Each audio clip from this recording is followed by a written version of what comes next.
Breaking moves.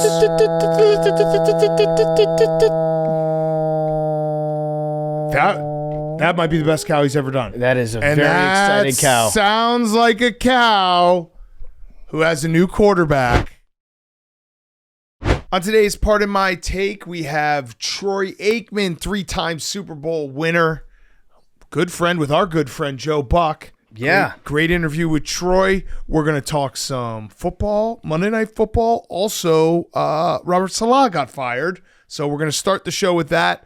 Then we have Max is in New York for streams, so we will then have a portion of the show that will be on Zoom talking playoff baseball, so we will get Max's thoughts. We're going to do our college football on Wednesday.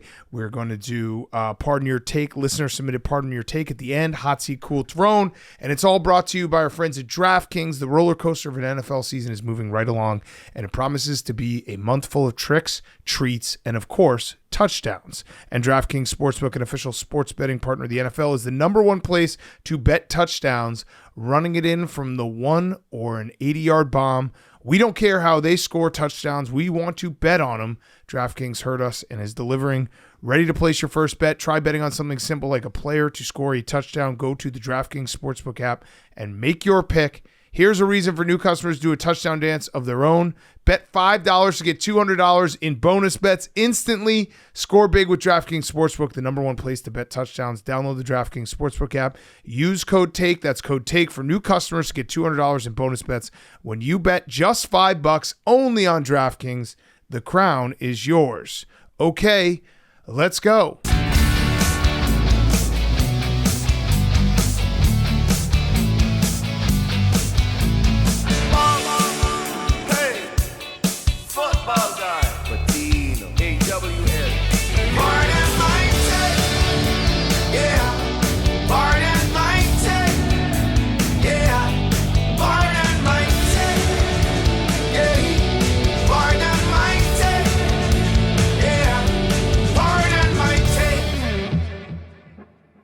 Welcome to Pardon My Take, presented by DraftKings. Score big with the DraftKings Sportsbook, the number one place to bet touchdowns. Download the DraftKings Sportsbook app. Use code TAKE. That's code TAKE. For new customers, get $200 in bonus bets when you bet just $5 only on DraftKings. The crown is yours. Today is Wednesday, October 9th, and Robert Saleh is fired. You're fired.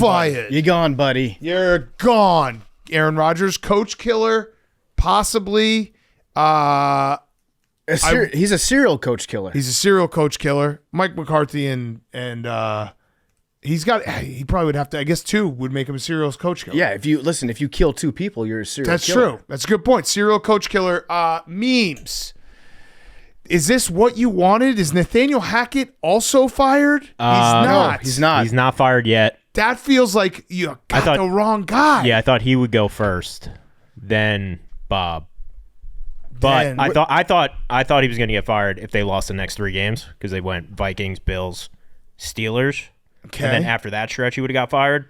But they're just cutting ties with him. What if Bob got fired because he wouldn't fire Nathaniel Hackett? That's a fireable offense. Yeah. I would agree with that, actually. But then they would have fired Nathaniel Hackett still, too. Yeah, no, maybe not, though. But because maybe the worst offense is, as a head coach, the litmus test is, will you fire Nathaniel Hackett? If you say no, then okay, you can't run you're clearly not cut out for this job. Also, I want to say one nice thing about Robert Saleh. Good defensive coach. He never got the QB, and he might not have still had it. We'll see how Aaron Rodgers' rest of the season goes. Memes. No, I think he had a QB. He had a QB? When? He has a QB right now. He has a QB Sam right now. Darnold. Okay. All right. But he never got the QB right, but his defense has always competed. And, maybe he's just a defensive coordinator type of guy. I want to say a lot of nice things about Bob Saleh. Okay. Because I don't feel like he is he was not put in a position to succeed.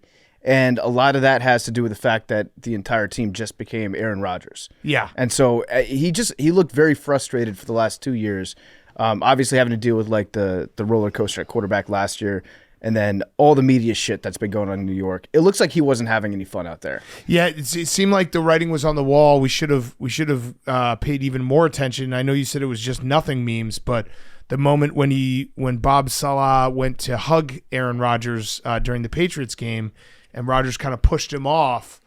Felt like that was the moment. That was bad. Also, do you remember, I think this was last March at the owners meeting, there was a report that Woody Johnson and Saleh got into an argument, like in front of everybody. I think the NFL Network reported it, and then the Jets came out and said this is bad reporting by the NFL Network, and then the NFL Network did a split of like we stand by, and also maybe things didn't happen the way that we thought that they happened.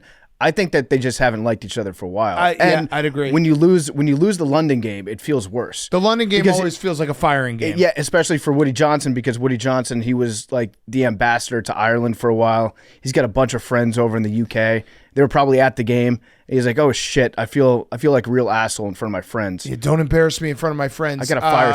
So I don't know if there's anything to this, but a lot of the discourse about like the Lebanon flag on Saleh's arm. So I saw that story. Yeah. So I know that he doesn't wear it every time, but wasn't it a thing in the last couple of years where coaches are wearing like their heritage? Yeah. And Belichick, he would just wear the Croatian thing just on a random day in December. Big Dom always has the Italian thing. Yeah. And I think Arthur Smith had the Scotland flag. Everybody knows big nice. Scotland guy, Arthur Smith. So I got another spin zone for Robert Saleh because I know he's probably listening. This actually is like a great time to get fired because it's football season. Yeah. So you get to just watch football. And if Aaron Rodgers had not gotten hurt last year, there's probably a chance he would have gotten fired last year. And then going into this year, he would have been like, oh, I got to find a new job because I got to work. I got to keep my name out there. He's almost been forced to sit on the couch and watch football. And guess what? It rules. You're getting paid to watch football. Yeah, getting fired during the season is great. Actually, just getting fired as a coach is the best gig you could ever hope for. If it's college, NFL, you get paid money not to work. It's a pretty good gig.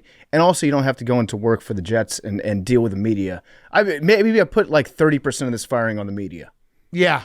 Probably. Our hands are not clean in all this. So memes, now that you fired a coach, interim coach is Jeff Ulbrich, okay. Defensive coach.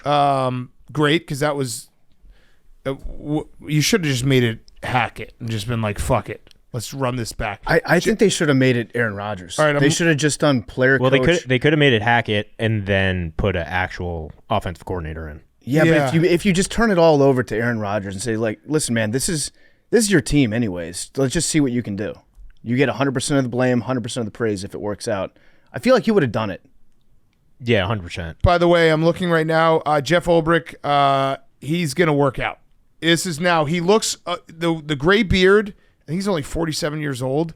Jeff Ulbrich's going to work out because when it comes to interim head coaches, you either need a fat guy or you need like an ex-player hard ass. He looks like the ex-player hard ass linebacker. I think he's going to work out. I got a couple reasons why I think this might work out. He has interim head coaching experience in his past.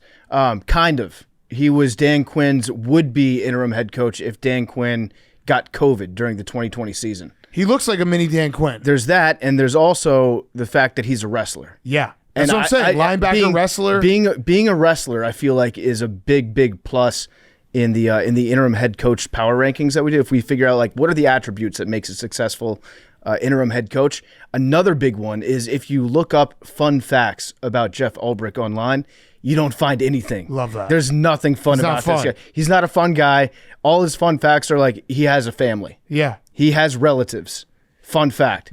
He likes football and he has a family. This guy's going to work out memes. Yeah. I think he made the right choice. He's going to get people running through a brick wall. I think so. And then if the offense magically just works out too, that would be awesome. I don't think that's going to happen. But so where are you at for, like, this was a little shocking. I wasn't shocked that he was fired. I was shocked that he was fired this quickly. I thought he would maybe get a couple more games, then you find the bye week, and then you fire him. But there's like, nah, fuck it. Let's just fire him right now. How are you feeling overall? Is this a positive or negative? So I think it's a positive, but I do feel kind of bad for Robert Saleh. No, you can't. Not in this business. Only because Aaron Rodgers' Achilles is the main reason why he got fired. No. Disagree. Well, if Aaron Rodgers doesn't tear his Achilles, I would imagine Robert Saleh would have gotten fired last year when Aaron Rodgers is old and everything's falling apart and then they don't make the playoffs. I think you're right, but you get an entire season's worth of Aaron Rodgers, and you could see how he dealt with that instead of just 5 games. Got it. I see what you're saying now. It does feel early, and it doesn't feel like Woody Johnson doesn't fire head coaches in the middle of the season. It's just like a new thing for him. So it feels early. It feels like a panic move. Also, probably makes it a little bit less likely that Devontae Adams, your prized possession that you've had your eyes on. Devontae Adams, what? I was reading some rumors. Devontae Adams to the Bills. Oh. I don't know if it makes any sense. How does that work out with the Ravens? I don't know also how it makes any sense. Well, as you know, Edgar Allan Poe lived later on in his life in New York State. And Bills are the only team that play in New York State. I don't know how it would work with the cap or any of that shit, but it was interesting. Memes. This sucks a little bit because I wanted forever for Aaron Rodgers to tear down a franchise, and he came so close with the Packers. But now he's on the Jets, and he's just doing that to New York. You realize that's what's happening, though, right? We can't really tear something down that's already torn down. That's a fair point. True. That is a very fair. But there was the expectation of it existing, and then it just absolute gone to dog shit. He basically went in, a guy getting hit in the nuts over and over and over. He showed up, got the guy a cup, and was like, "You're safe now with me." And then just took a sledgehammer and hit him in the cup and smashed everything. I would say it's like kind of along those lines. If a guy was getting hit in the balls over and over, Aaron Rodgers came in and he goes, "Don't worry, I'm going to fix everything." And then he just cut your dick off. Yeah. The guy, it doesn't hurt anymore. So now you don't have a dick. You eunuch. But you can still get hit in the balls. Theon Greyjoy? Yeah. That's Memes. Reek? Memes is you befuddled are, by yeah, everything we said to him. Got a little reek in This is you. a lot for Memes to process. This is fucked up. Okay. So, but Memes, I would have thought that this was. I've seen a lot of dysfunctional franchises in my day, and this is just like, I don't think it's anything to be happy about if you're a Jets fan, because it's just like, oh shit, we're just going to keep doing the same thing, and we have no stability. Yeah, it all comes back to the owner, really. And it's just also Nathaniel Hackett might have more power now. That's the scariest part about this. If you're Nathaniel Hackett, you are terrified right now. Yeah. You're like, oh shit, I have to stick around. It's like your mess, you have to clean it up. Well, maybe not, because Rodgers seems to like him. And that's really all it takes to keep your job. You think Nathaniel Hackett's like Reek?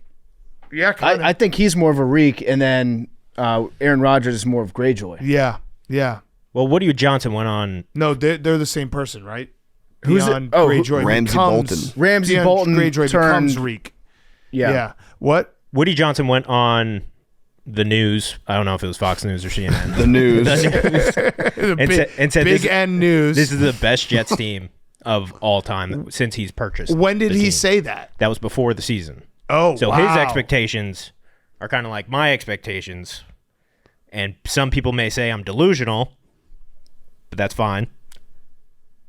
So, Okay. I was waiting for something else there, but okay. so when that fails and you start off the season 2 and 3, Yeah. somebody's getting cooked. I like that. If you though. get Devontae Adams, is all forgiven. Well, because of Woody Johnson, we're not going to get Devontae Yeah. Adams. Hassan Reddick's How? not going to sign. How? Everything comes back to the owner. Got it. Joe Douglas has no power. Joe Douglas was friends with Robert Saleh. This came from the top. It's trickle-down sucking. Trickle down sucking. Trickle down sucking. Okay. Nancy Reagan would be a big fan of those things. Huge. All right. So, other story before we get to playoff baseball. Yeah. I do have a question for you guys. Would you rather, if you're Bob Salah, would you rather get fired in England, or would you rather get fired after you come back to the United States and then you have to go into work, and then you're sitting in your office, you already started work, and then the owner comes in? home. I'd rather get home. I think I'd rather get fired overseas. No, because then you got to go. Then you got to fly back on your own, and you got to tell your family and all that stuff. Would you rather get fired in person, like you have to wake up early, go to work, get fired, and then leave, or just get like a text, call, or email? Yeah, Text. this could have been an email. I would rather get fired in England and just go on an epic bender over there. Just be like, fuck it. I mean, I assume he would not. Yeah, I mean, I think he has like a bunch of kids. Yeah, in no, the I'm saying family. me. I'm saying you. Yeah, Would yeah. you rather get? Yeah, I He's would, got a lot of kids. I would He's got- rather. She's got like a shitload of kids, right? So many. How many kids does he have? I think 11. Yeah. Are you serious? He's not doing a bender. Remember, in there was England. that report he was getting his house fixed, and everybody was just staying in a hotel. Yeah. He tells his kids, "Dad, hey guys, Dad's going to England for a work trip. He'll be back soon." Seven. Never comes back. 7 is just as close. Like once you get over 5, it's like you're gonna be like doing a TLC show. Okay, so I would rather go home though, just because I wouldn't have to deal with. Because then if you go on an epic bender, then you have the hungover flight home where you're like, fuck, I like actually facing the fact that you got fired. Then you just never go home. You're like, I'm an England man now for the rest of my days. Yeah, I would want to go home. All right, so other Monday Night Football, the Chiefs are back. They never left, but that was the best the offense has looked in a while. Patrick Mahomes, I think, threw for over 200 yards in the first half. They also are doing we've said it before, we've made the parallels to the Dynasty Patriots, but what the Chiefs are doing is very Dynasty Patriots-esque in that they have shifted. Their defense is elite, and now they also are adding in the fact that they got guys like Juju Smith-Schuster and Kareem Hunt and just making them good again. It's because they know what Kansas City is. So Yeah. they just get back in the building and they're like, oh, yeah, I remember. I'm good at football. It's crazy because there was Saleh tweeted that it's been 1,366 days since Juju Smith-Schuster had over 130 yards. That was the most game since he had the 2021 wildcard game. And then it had been 1,422 days since Kareem Hunt had gone over 100 yards rushing. Yeah, I feel like They're just throwing back to guys who were good 4 years ago. the Chiefs can take any player that's been on their roster in like the last 10 years and bring them back, and then they'll just be good again. Doesn't matter. Like Shady McCoy. Yeah. You could tell me Shady McCoy would get signed tomorrow. Yeah. And I'd be like, yeah, he's probably going to get 60 yards receiving. Yeah. And so Also, their offensive line, I don't think it gets lost sometimes because they have Patrick Mahomes, Travis Kelce. They've got superstars. They've got a great defense. But the Chiefs' offensive line is really fucking good. yeah, but they keep getting injuries though. Yeah, they got a couple last night. I feel like. But they're still, Yeah. they just keep pushing you back. No, they basically just changed the whole team over, and they've lost some really good players in the shuffle of it. Had to let go of guys. Had to let guys walk for more money, or trade guys, and it doesn't matter. They're just really really good, and they're going to win the Super Bowl again. And we just all have to come to grips with that. As for the Saints, we might have gotten ahead of ourselves. Yeah, it looks like 2 games into the season. You can still feel good about that. You can just close your eyes, drift back to that world. Go Yeah. back 3 weeks ago and just be like, yeah, we might be the best team in the NFL. Or it turns out that you played against the Panthers. Yeah, you played against the Panthers, and then you beat the Cowboys, who might not be good. Derek Carr also, is he trying to break a record for highest balls thrown? That pass that he threw was sick, though. He did a couple where he just, Yeah. it was, I don't know what, he just put so much air on. It's crazy. I think that one he had to where he got the oblique injury. He Yeah. said that he hurt himself when he threw it, not when he got hit or not when he hit the ground. Mm. So he fucked up his oblique. They couldn't shoot it up. He's going to try to play, I think. But he's a tough guy. I don't think he's ever missed a game due to injury.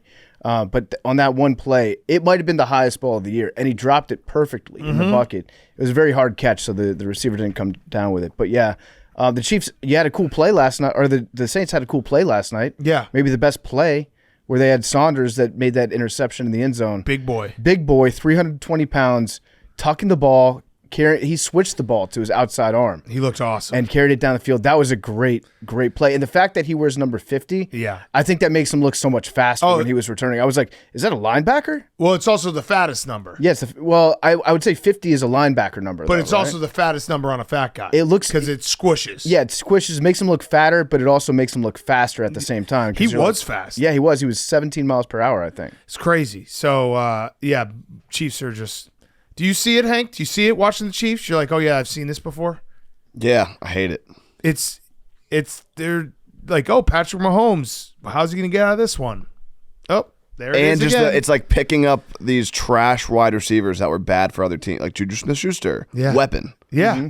He was That's horrible. All he's got to do. They're running Yeah. like a million They tight can just ends on pick the up field. whoever they want, Yeah. and they're going to be good. Yeah, Just it's like slot them in. Andy Reid, he gets bored sometimes with just beating teams regularly, so he has to run the play where he's doing like Travis Kelce with an RPO inside the 5-yard line, which worked. Yeah. And he does. I mean, Travis Kelce's rugby pitch that he had Was awesome. That was a perfect rugby play. It was a pin and pass. He caught the ball attacked the defender, waited for 2 defenders to commit to him, and then threw it out sideways. It's beautiful to watch when it works. Yeah. And Travis Kelce he's been on that longer than I have. The downfield laterals. Like, he's been doing that for like 7 to 8 years in the league.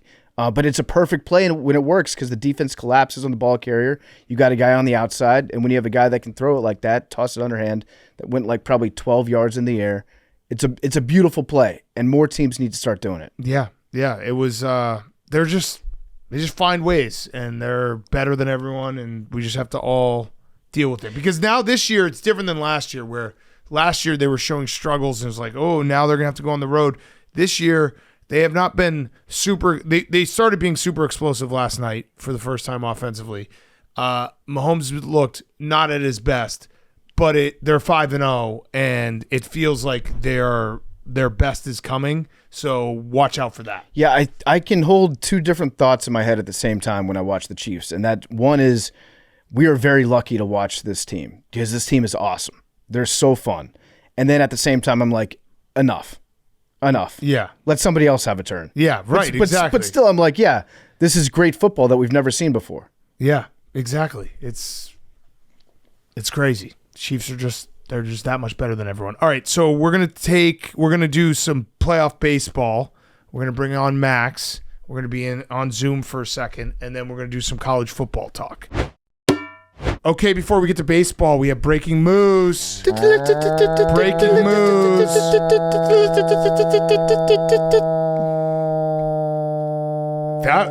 That might be the best cow he's ever done. That is a very exciting cow. Sounds like a cow who has a new quarterback. Drake Maye is going to start. Pretty much everything Hank said was wrong. There was a mutiny. They call that wish casting, I think. When Yeah. you just say what you want to have happen. Yeah. You're like the coach throwing a challenge flag on a replay where you know he's wrong. Hank, you are going to watch NFL football on Sunday with a new quarterback. And we're wearing the throwbacks, which is exciting. Wow. Oh, wait, what kind of throwbacks? The red throwbacks. Oh, the real throwbacks. And you're playing the Texans. That is not as exciting. So, no, it'll be fine. I watched my rookie quarterback go against Texans. It went great. Yeah. With a bad offensive line, too. They don't really like to shit. pressure the quarterback that much. Oh, boy. Yeah, that's an interesting move, but I mean, I guess, it's It's a exciting. mutiny. It was a mutiny. Yeah, the mutiny works. It was a mutiny. And then there's reports I saw Rossini say that there's, people in the league saying he should have been starting the whole time. Do you say you saw a Rossini say that, or you saw I saw Rossini? Rossini. Okay. I mean, we're going to talk to Troy Aikman about starting rookie quarterbacks, but that was my point when I said it on Sunday. Like, if your whole idea is that you can't start him behind this offensive line, that means you can't start him this year. And that's crazy. So you got to start him. And now we are. And now, now you get, this is fun though. Oh yeah, we have the Patriots Bears. I think it's Patriots Bears Bears Commanders back-to-back weeks. It's wild. The Rookie gauntlet. quarterback. So now, but dude, Hank, this makes your Sundays exciting now. You'll be here every Sunday for the kickoff. Yeah, I'm scared. Or yeah, I can tell you're not excited about this. You're scared? He's scared. Why you can't live scared? Don't be scared, Anyone man. get Don't hurt get at hurt. any time. Don't be scared. Rookie quarterbacks end up being great, and then they make you happy all the time. You could roll your ankle walking off a curb. Yeah, I mean, I'm excited. We're gonna probably get you know what? It's We're gonna crazy. shock the world. It We're gonna shock the is world. crazy. Like Hank, even in your position, if you know that the season's not going to work out well in the long term, having a rookie quarterback is fun. I want to see a jolt out of you. Yeah, this is the. Are you this dead? Yeah, I think he honestly. I think he's dead as a sports fan. I think he wanted Drake May to never play. Yeah, just So he have could him. be like, well, we have Drake May. It's hard to get excited watching this team's. I guess maybe now Drake they May have will Drake- fix everything. Yeah, Drake May's gonna fix He's not everything. going to fix But everything. you get to here- see a rookie quarterback. Here's That's what the he's whole going point. to do, Hank. And listen, maybe this is presumptuous of me to make these wild predictions. I do think Drake May will try to throw to a wide receiver. That would be fun. If he has time, yeah, Right. Mm-hmm. So that would be fun. that would be fun. Yeah, I mean, if we can beating the Bears would be fun. Beating anyone would be fun. Why'd you single out the Bears? Yeah, what the fuck? We just said it's coming up. I don't think we're gonna beat the Texans. I'll say that. Not with that attitude. You're right. Maybe you guys wear the Letterman jackets this time. Get on the airplane. Should we? You should be If pumped. the Patriots beat the Texans, we should release the T-shirt. Oh, yeah. We should. The Drake May Henry Lockwood t-shirt. Yeah. Yeah, I don't think we can because of Drake May, but I guess. What do you I mean? mean, you guys are going to release it at some point. It's insane, but I feel like this would be cause to do it, right? I'd never want it to get released. I think it's a crazy T-shirt to ever even be made, but I know you're going to release it at some point, so I'd rather you just. I actually do like it the to idea of get it never out releasing the it, but way. just holding it over Hank's head. Like maybe we'll release it. Hank, you should be excited. This is not what I expected out of you. What did you expect? A rookie quarterback starting is an exciting thing when your team stinks. I don't think it's going to make our team stink that much less. I guess but is still. the. But is if the- he looks Hank, good. you're looking at this in the wrong perspective. Yeah. He's not going to save your season. The Patriots aren't going to win a Super Bowl this year. They're probably not going to go to the playoffs this year. But you have a rookie quarterback drafted what? Third overall pick, starting for your team. You know what Hank's problem is? His tolerance has gotten too high. Where he's had all these championships. He was on the float in the parade. He got to be the keeper of the lighthouse. Now the things that should make a normal sports fan happy, like seeing their first round quarterback start a game, that doesn't even register on the scale for Hank. I also think he just doesn't. So it doesn't matter. The team is irrelevant at this point in this season. Okay, the team is irrelevant. What's relevant is that you just need him to look like good and progress. That's where the excitement comes from. Like I saw, Mitch had a bad first start. Do you remember Justin Fields' first start against the Browns? That was the worst first start ever. But it was still exciting to be like, ooh, maybe next week. Yeah, and then you just like you see like two good throws in that first start, and you're like, oh, we can work with that. Little steps forward, and you get excited about the future. That's what it is. It's the future. It's not the now. It's the future, Hank. Pick yourself up. All right. It's the future. the future. Yeah. You don't believe that. You don't. You're not excited at all. I think you're bummed out. This is the only thing that could possibly make this season exciting for you is to put Drake May in. Beating the Bengals was exciting. Winning the first game of the year was exciting. I think Hank. You were almost all the way almost Sidebar. back in. Sidebar. I don't think Hank believes in Drake May. No, I don't think so. And so that's either. why he's afraid to watch him. Right. That's bad. Heavy balls. If he believed in him, he would be pumped. You guys I mean, I guess people are going to be mad. Our team sucks. Our offensive line is horrible. Most Drake May could rookie be the best quarterbacks. quarterback of all time. Tom Brady could be the quarterback of this team. But most rookie it would still quarterbacks be are like- on shitty teams. CJ Stroud, shitty team. Most rookie quarterbacks are on shitty teams. It's about watching them and being like, ooh, that was a nice throw. Ooh, that was a nice play. Ooh, he's getting better. Ooh, we just won a game with him. Ooh, he's hitting the wide receiver. See, if Hank truly believed in his guy, he would be pumped to see this because he would watch Drake May thinking he was going to do something awesome, and then he would know. You don't think he's going to do anything awesome? He doesn't believe in him. You don't believe he's going to do anything He awesome? He doesn't have that excitement at all. I'm excited to see. Yeah, listen, it's also like you want him to start now because if he is good and he's the guy, next year is like then you build up. Whereas if you did the Henry Lockwood strategy of keeping your quarterback in a bubble wrap and never taking him out, you would just be starting fresh next year. Aaron Rodgers, Tom Brady, Jordan Love. Like, people don't start their first year and they're three fine. guys. I guess Patrick Mahomes too. Shit. Those are But that's not always. I don't think the it's case. crazy to be like it's not the worst thing in the world if he doesn't play that much his first year. But It's those not. guys also hold on. I know what my response was. Those guys also had Hall of Famers, or Alex Smith's not a Hall of Famer, and I guess Drew Hall of Bledsoe Fame is, person. really good quarterbacks in front of them, and that's why they didn't start. Not because they had Jacoby Brissett. Aaron Rodgers had Brett Favre. Jordan Love had Aaron Rodgers. Tom Brady had Drew Bledsoe. Patrick Mahomes had Alex Smith. Those were good quarterbacks Fair. that were starting for a reason, not Jacoby Brissett. Fair. That was good. I recovered that. You don't even care. He almost had us. But he doesn't even care. And it goes down to a lack of belief in your guy, Hank. Are you upset at yourself because you were in the camp of don't start him, and if you had been in the camp of start him, today would be feeling vindicated? What? I opened up my group chat from my friends from home to see what the feelers are. And One May Day, all caps. That's good. Well, you got to come up with a better name than that. Mayday is actually a bad thing. That's what you say right before a real catastrophic bad accident. thing. Yeah. Hate the move. He's not ready. O-line can't stop a beach ball. We have no weapons. When he doesn't play well, everyone's going to say he's Drake Maye is Mac Jones 2.0. You're paying Jacoby to get beat up and let May develop. That's what we aren't making the playoffs, so why put Drake Maye in harm's way? Kind of true. Hank, look at the schedule. Jacoby's slower than God. Washington O-line not great. Chicago O-line not great. Yes. Those rookie QBs are fine. Facts. That's true. Jacoby Brissett, like, sacks are partly on the quarterback and holding on to the ball too long. And also, like, no one, if you watch them, no one was expecting Jacoby Brissett to throw the ball with any type of, like, oh, he's going to burn us for, like, a 15-yard out or something. The defenses were all just standing right at the line and just, like, your O-line is going to look better with Drake Maye behind center. Memes, hater memes just went like this. Oh, man, Hank, here's what can get you excited. Okay, Texans game, probably not going to go great. Jaguars game, probably going to go better. Then what if you beat the Jets at home? What if you beat the Jets at home? Now we're talking. Patriots are 1-10 since the lighthouse has been built at home.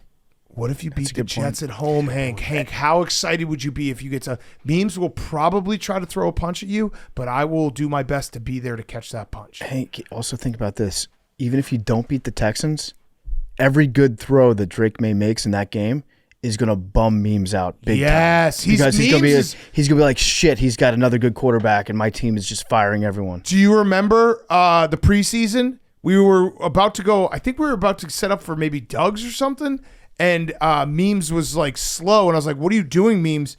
And he said, I have to watch Drake Maye to make sure he's not good. Yeah. You have Memes on the ropes. True. But David Andrews is out for the season. See? And he's was on the ropes. Yes. Good line. Yeah. He's on the ropes. Fight back against when You got Memes is talking use shit about Memes. you. Thoughts, Hank. David Andrews. Use Memes. No one on the line. Go after Memes. He's right about David Andrews. But if we can, again, I said that in the beginning of the year. Beat the Jets, beat the Dolphins, beat the Bills.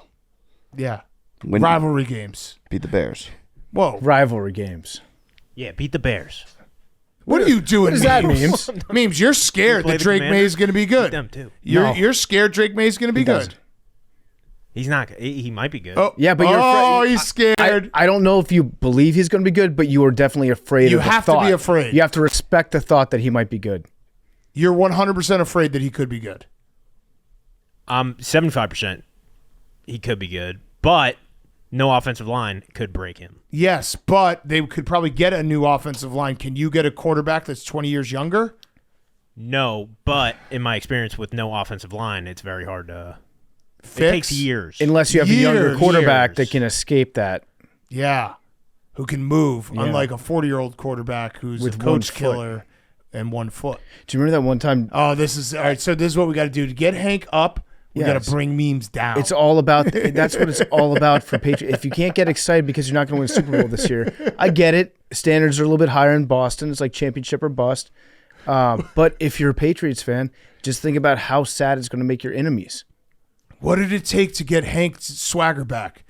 It took shitting all over Memes. Yeah. Bring him down. You can snatch the future of every Hank's Jets smiling. You're getting your swagger back. I mean, you don't need to get your swagger back. You had Summer of Hank like 2 days ago. But think about all the Jets fans, all the shit they talked when they got Aaron Rodgers. Guess what? If Drake Maye goes out there and lights it up this weekend, you can just laugh at them, be like, "Look what you guys sold yourself on, and look what I got." And Hank, beat the fuck out of him. here's like 2 another weeks thing. ago. If Drake Maye turns out to not be good, it's not like PFT and I are going to laugh at you because our guys are good.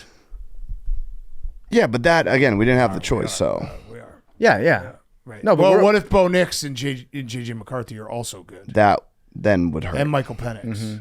That would hurt. I mean, yeah, I would imagine Spencer Rattler. Spencer Rattler. He's probably gonna be good.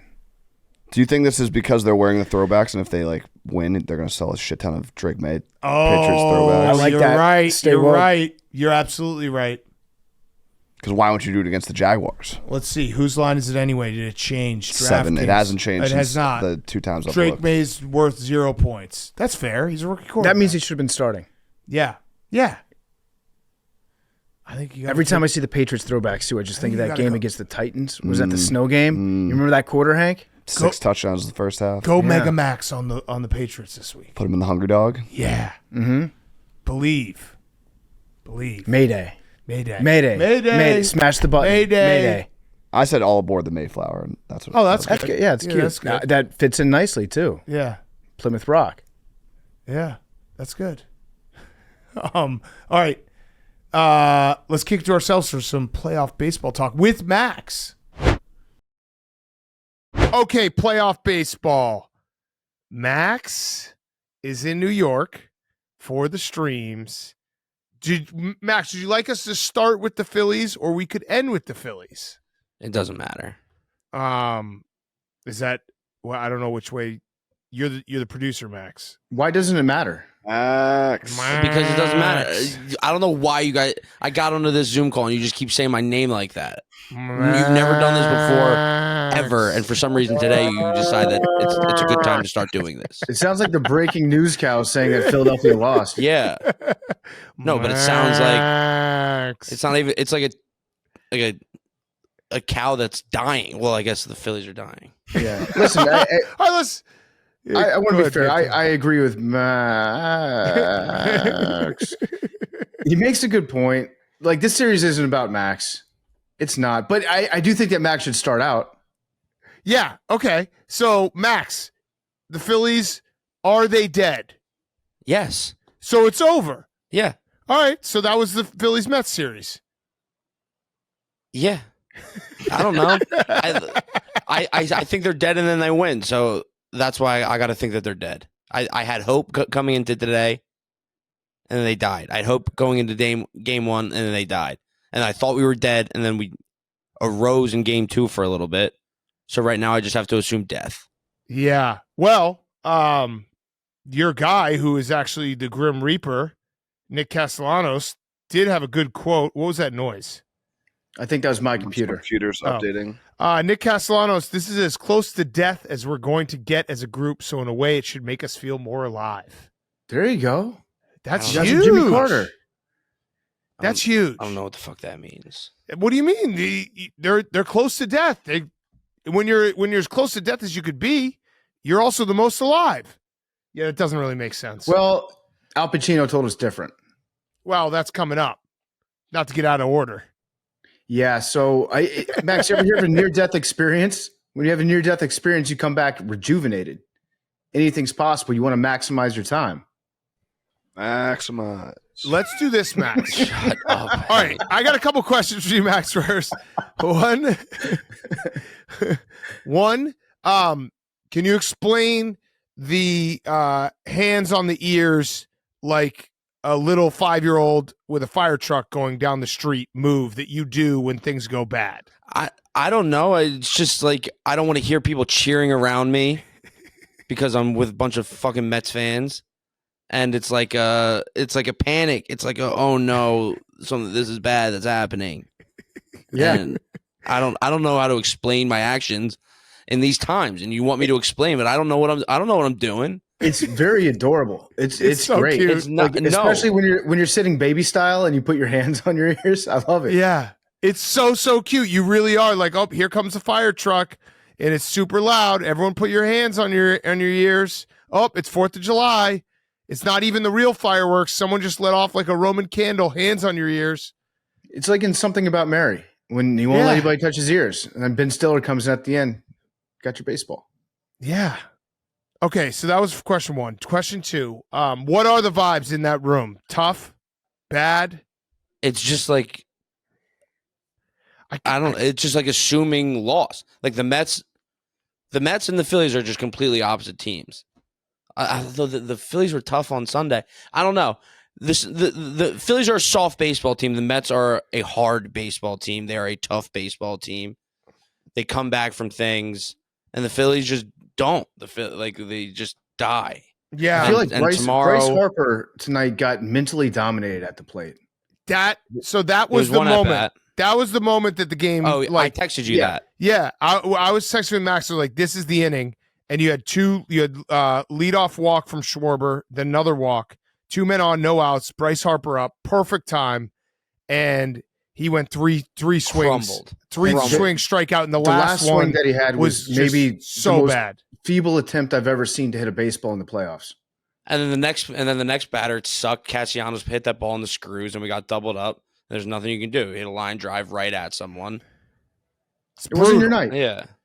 Was your night. And Nola, you thought it was going to be a bad night for him when Alonso hit the home run in whatever it was, the second inning. But he settled down. Obviously, they probably, I don't know if they kept him. He was what, like 80 pitches? So you had to keep him in. He just always does that. He looks like good for 5 innings, and then you put him out for the 6th, and everything crumbles. And yeah. Because he found his groove. Bombs, but he just was walking everyone. Yeah, he found his groove where he had 7, 8 strikeouts. He had 8 Ks, 8 Ks in 5 innings. Yeah, but he just that was tough. So and the Mets, credit to the Mets, we said it for last series.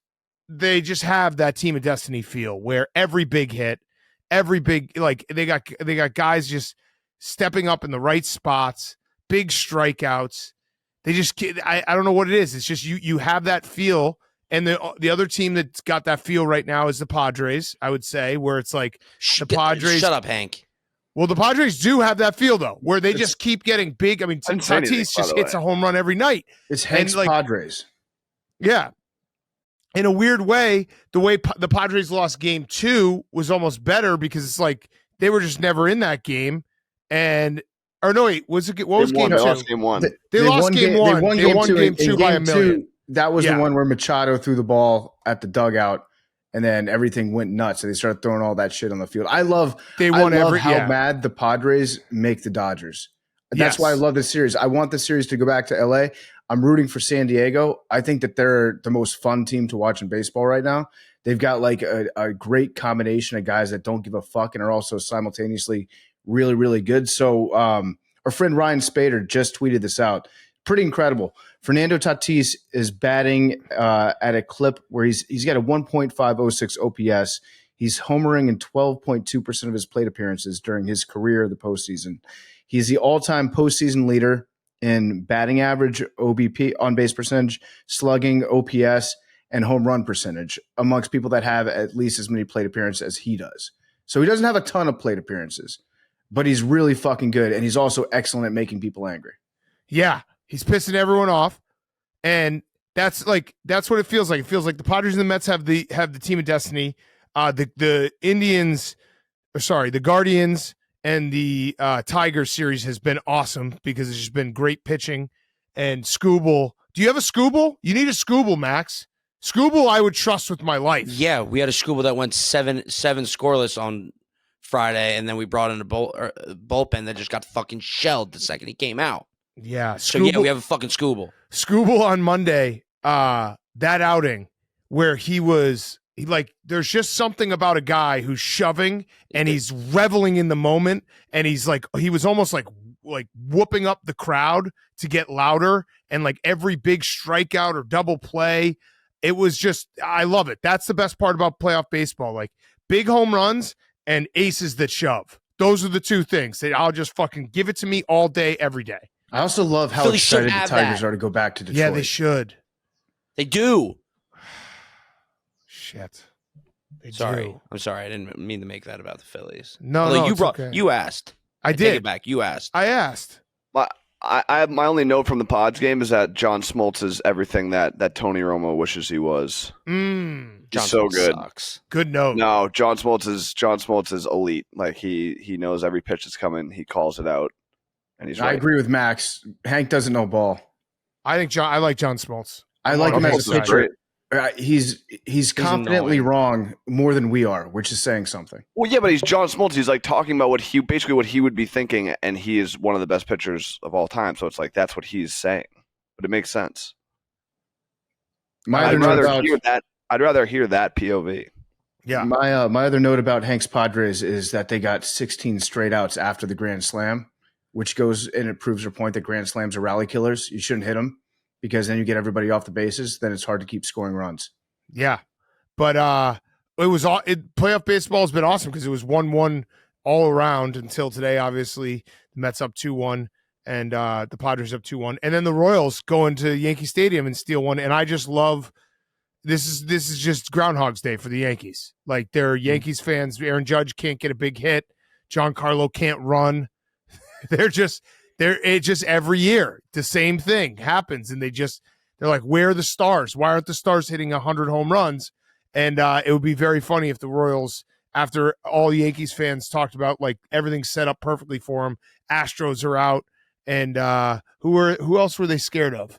The Orioles. Well, they weren't scared of the Orioles, but they're like, oh, Astros and Orioles gone. Mm-hmm. It's now just us versus the AL Central.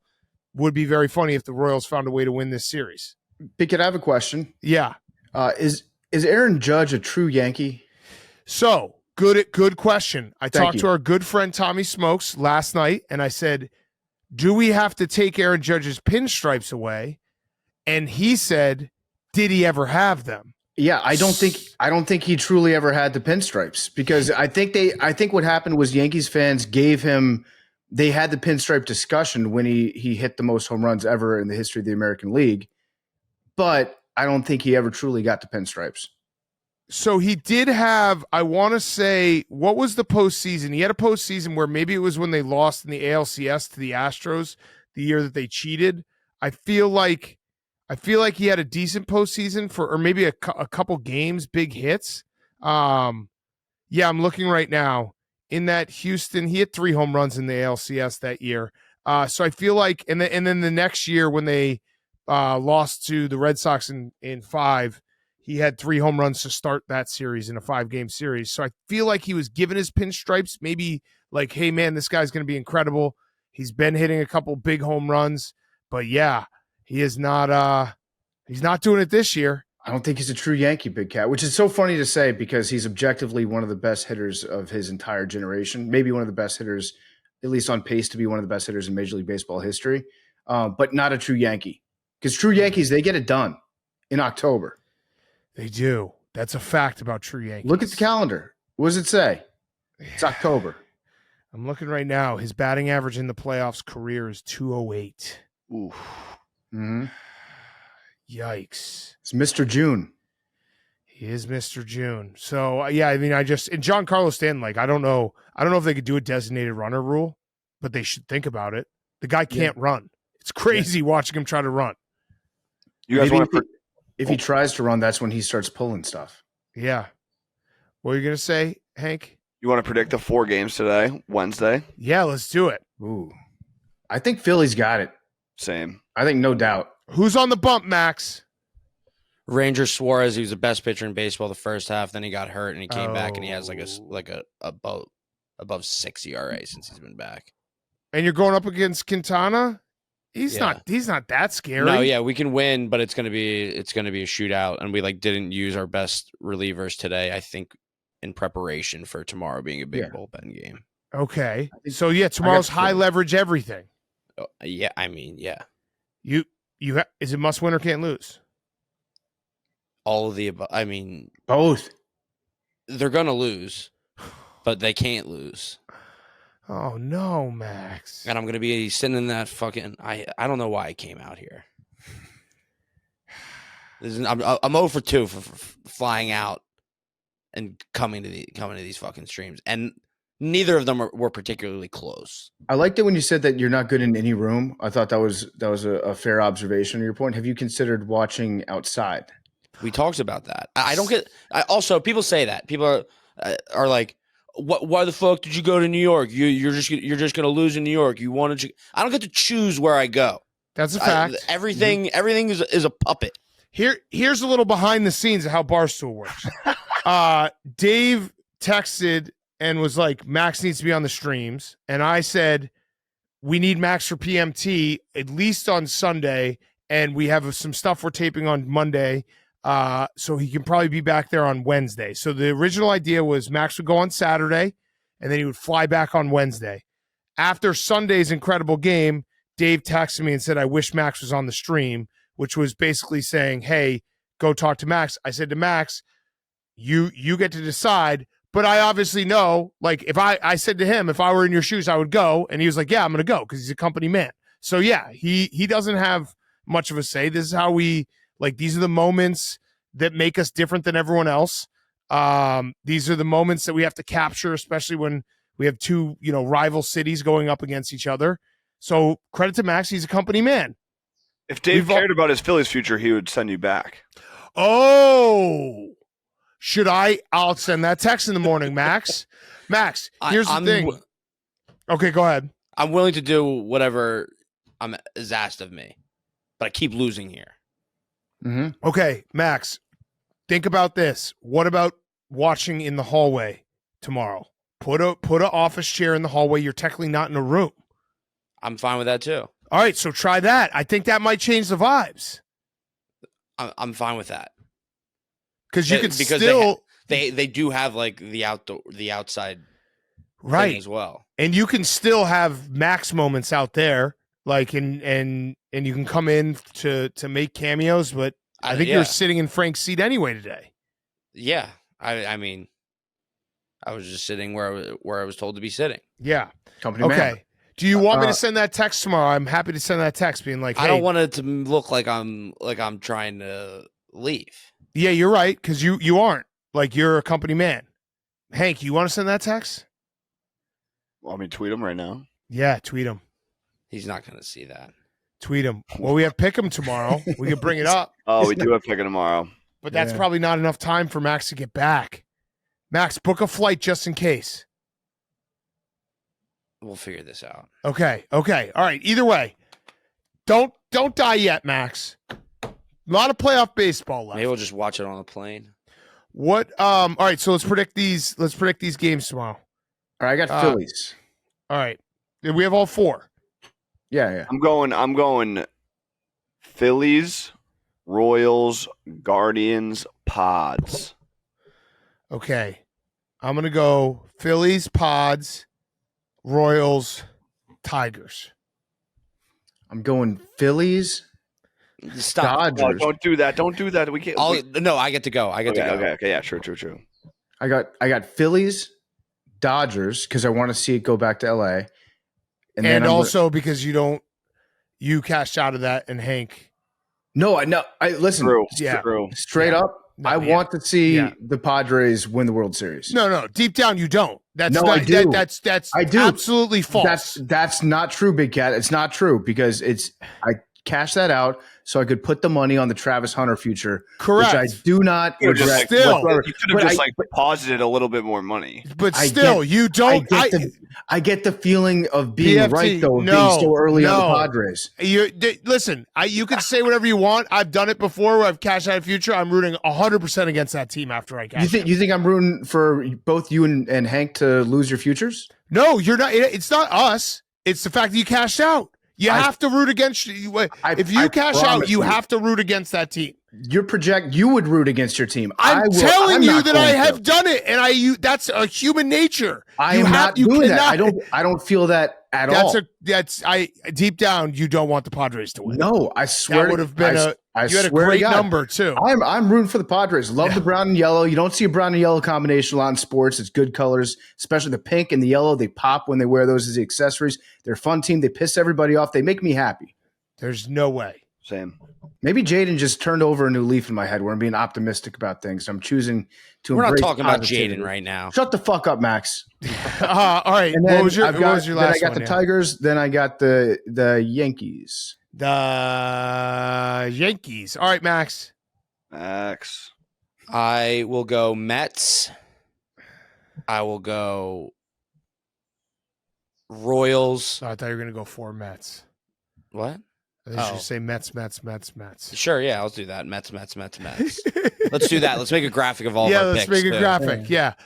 Should we let Memes at least gloat a little bit? Although we already talked about the Jets, but he's been in Jets land today. It's been a big day for his Jets. Memes, would you like to twist the knife? You are a Mets fan. I am a Mets fan.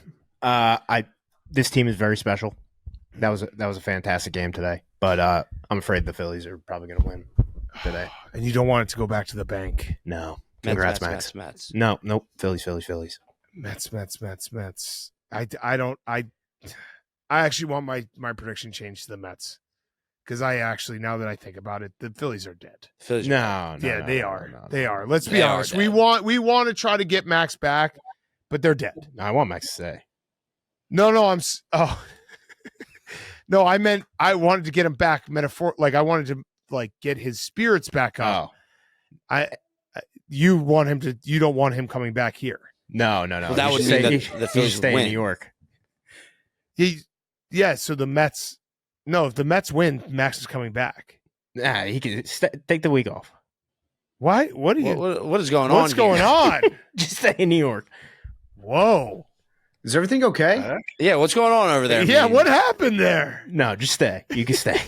Is there like is something broken that you don't want him to see? No, the Mets keep winning. Just stay in New York. Yeah, I think Max, you could definitely just come back and be like, I've only won, and just sit right back down on the ground, right in the corner of the gambling cave with your hands over your ears like a big baby, and watch the Phillies win. The hands will be over my ears regardless. Yeah. Okay. Anything else from baseball? It's been awesome. I love playoff baseball. There's nothing like it. And Positive favorites to win it all. Phillies are in dead last to win it all. Favorites. The Padres are the favorites? Yeah. Well, because they're up 2-1. I'm so happy. No, to win it all. Yeah, no, I know. They're up 2-1. The only other team up 2-1 is the Mets, and the Padres would have home field advantage. So it makes sense. Mm-hmm. I think they would. Yeah, they would. Yeah, they definitely What are would. the Phillies to win it all? Plus 1,000. DraftKings. DraftKings. I kind of like that. DraftKings. Max. The bats just come alive. Fight Max. Don't let him get back to the bank. No, You Mets. No. When it goes bad, it goes so bad. And it was such a beautiful scene at Citi Field tonight. That sunset they were showing was incredible. Mm-hmm. Crisp in the air. Yeah. Mets fans are long-suffering fans. I also landed at Citi Field, or LaGuardia, which is right next to Citi Field, and it was just a bunch of people flying in to go to the Mets game. And then I was like, I'm literally looking at the game, and I'm flying here to go watch the game in a room full of people that aren't Phillies fans. That crossed my mind today. For the record, you're talking about the Mets fans, Yeah, not Roan, Smitty, Gia.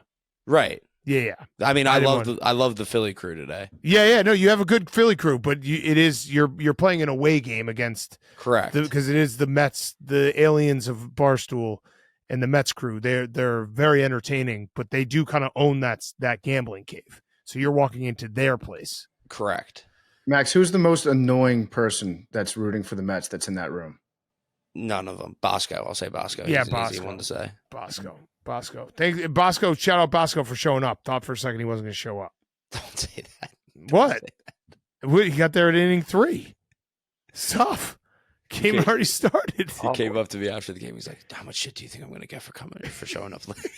That oblos. Blows. He did have oblos. It was He a did have weird ass oblos. starting time. Yeah. Yeah, but no one knew about it. I don't blame Bosco. You didn't. I had my time zones wrong, and I thought it was at an hour earlier. But if it was my team, I would have had that thing printed in my brain. There. Ryder Hank coming up. All right. Let's do some college football talk, and then we have an awesome interview with Troy Aikman. All right, PFT, do you want to do an ad Wait, who the hell are you? Me. I'm the replacer. I'm taking over from PFT or whatever his name is. So he can play some Black Ops 6. So he's playing Black Ops 6 while I do the ad read? Yeah, you go ahead and read. I don't like reading the ads. So he's okay. So he's playing a game. All right. That's fine. Okay, Call so of Duty Black Ops 6. okay, I don't understand this, but I'm in for it. I'm in for it. Come on, man. Ads. Okay, this episode of Pardon My Take is brought to you by Call of Duty Black Ops 6. Dive into a twisted 90s spy thriller in the latest Call of Duty game. Spy thriller. On October 25th. You say thriller. It's Thriller. Black Ops is back with a cinematic single-player campaign, best-in-class multiplayer, and the return of round-based zombies. Get exclusive benefits with the Premium Vault Edition. You get great perks like the Mastercraft Weapon Collection and the Gobble Gum Pack for zombies. Call of Duty Black Ops 6 pre-order now. Call of Duty Black Ops 6 pre-order now or I will get you. I like this replacer. You can stick around, okay? I like you. Yeah. All right. I like you. Fist bump. What do we talk about now? Sports? Okay, let's talk some college football, PFT. We had the weekend of chaos. It was awesome. Apple picking weekend. You look at the slate. There's not that many big games. Oh, next week is going to be incredible. And then we had number 1 Alabama lose, number 4 Tennessee lose, number 9 Missouri lose, number 10 Michigan lose, number 11 USC lose. And it feels like we're in a new era of college football where these teams with the transfer portal, because like Vandy, I think, had 43 new players. The floor of a Vandy has been raised. The floor of some of these teams in the Power 5 have been raised where you can see these type of upsets and chaos. And now Vandy has the first time they've ever beaten the number 1 team in the country. They were 0-60 against top 5 opponents in their last 60 going against them. It was a trend. That's a very big trend. It was an awesome game. They were non-competitive. They were they didn't win an SEC game last year. I think the closest they were was like a 15-point loss to Auburn. That was an awesome game. Like whole thing, Nashville, the putting the goalposts into the river. Diego Pavia was awesome. He's the best. I loved him last year at New Mexico State, but it was cool to see like. Maybe we're getting a little shift where maybe there's a little bit more parity in college football. I guess we'll find out, but right now, this season, it's still early. But the chaos and the fact that we don't know who's good in college football right now, it reminds me of that 2007 season. Yes. And if you don't know about the 2007 season, go back, watch. There's a bunch of videos on YouTube that break down how crazy that season was with all the upsets that happened week after week after week after week. We're on pace for that right now. It's probably not going to last to the same extent that 2007 did, but the upsets are incredible. Vanderbilt, I love the new tradition, which is if you have a river in your town, and you beat a good team, you're tearing those fucking things down. You're putting them into a river. Yeah, they belong in the river right now. And they walked like 2 miles with the goalposts. There was some sick ass night vision cameras too from helicopters, where you saw all the Vandy students like crawling down the steps to just very calmly. And they were very organized with how they got those goalposts in the river. But it's just like a mindset that we have right now where we win football game, goalposts go river. And it's so much fun because we've had all this, whether it be conference realignment, NIL, transfer portal, all this hand-wringing that college football, the playoff expanding, all this hand-wringing that college football is going to lose some of its luster and what made it unique. And yes, we did lose some things, but I truly believe with the NIL and transfer portal, I think you're going to get these teams, the Vandys of the world, being able to take a little slight step up and be competitive in these type of games that you didn't have before. It's kind of, and it feels like there's. It's not like it was 10 years or the last 10 years where there's 3 teams that can win the title and no one else. Like you could put your life on it. These 3 teams, no one else has a chance. It feels like there is maybe 10 teams right now that, I guess on the right day they could win the playoff. Because if you're a big school, you're also using the transfer portal, with the exception of Clemson. But I think that the smaller schools or the traditionally weaker schools have a much bigger upside to the transfer portal, being able to access those guys. Yeah, well, you know what I'm saying? It's also the depth chart where it's guys would go to Alabama, sit for a couple years, then get their chance. Yeah. Now maybe they're going somewhere and they're not getting their chance right away, and they're very talented, and they're like, I'm going to go somewhere else. Or on the flip side, a guy at the lower schools. The lower schools are probably the ones that get hurt from all of this because it's a lot of like guy goes to a MAC or a Sun Belt, plays for a few years, then is like, I got 1 year left. I'm going to try to go play, at the Power 5 level. Right, but if a Vandy, what I'm saying, Diego Pavia, he goes up and wins that game. They don't win that game without him on Saturday. Yeah, so the smaller big group of 4 schools, they're going to benefit from it because they can get access to good players. Correct. The top schools are going to benefit too, but maybe not to the same extent that a Vandy would benefit. Well, they don't need they do it differently too. Their recruiting is always going to be elite and at a different level. Yeah. And but it was just, I don't know. I think college football is in a great spot. There's chaos everywhere.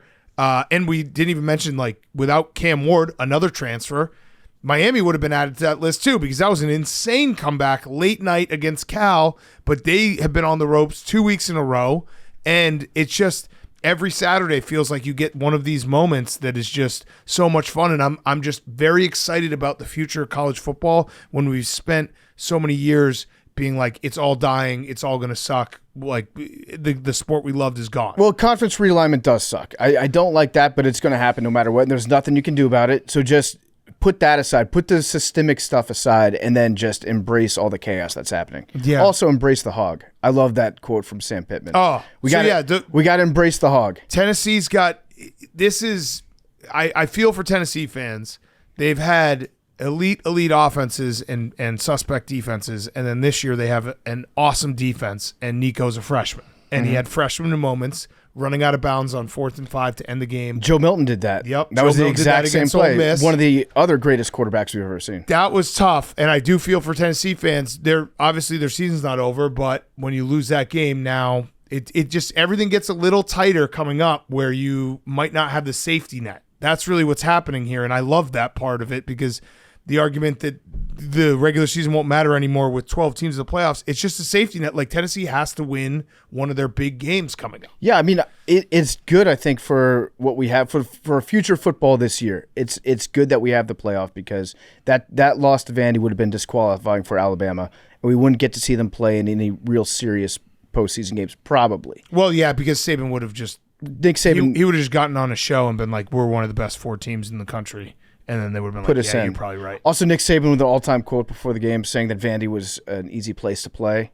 He's right for him. For him, Nick Saban doesn't lose that game. Nick Saban would not. He would have the stadium firebombed in the fourth quarter if they were losing. I think I saw a stat. I think Vandy scored like 16 total points against Nick Saban ever. Yeah. I didn't play every year because they're obviously not in the same side, but it was something ridiculous. They were never competitive against Nick Saban Alabama teams. Yeah, the last 6 quarters for DeBoer have been a nightmare.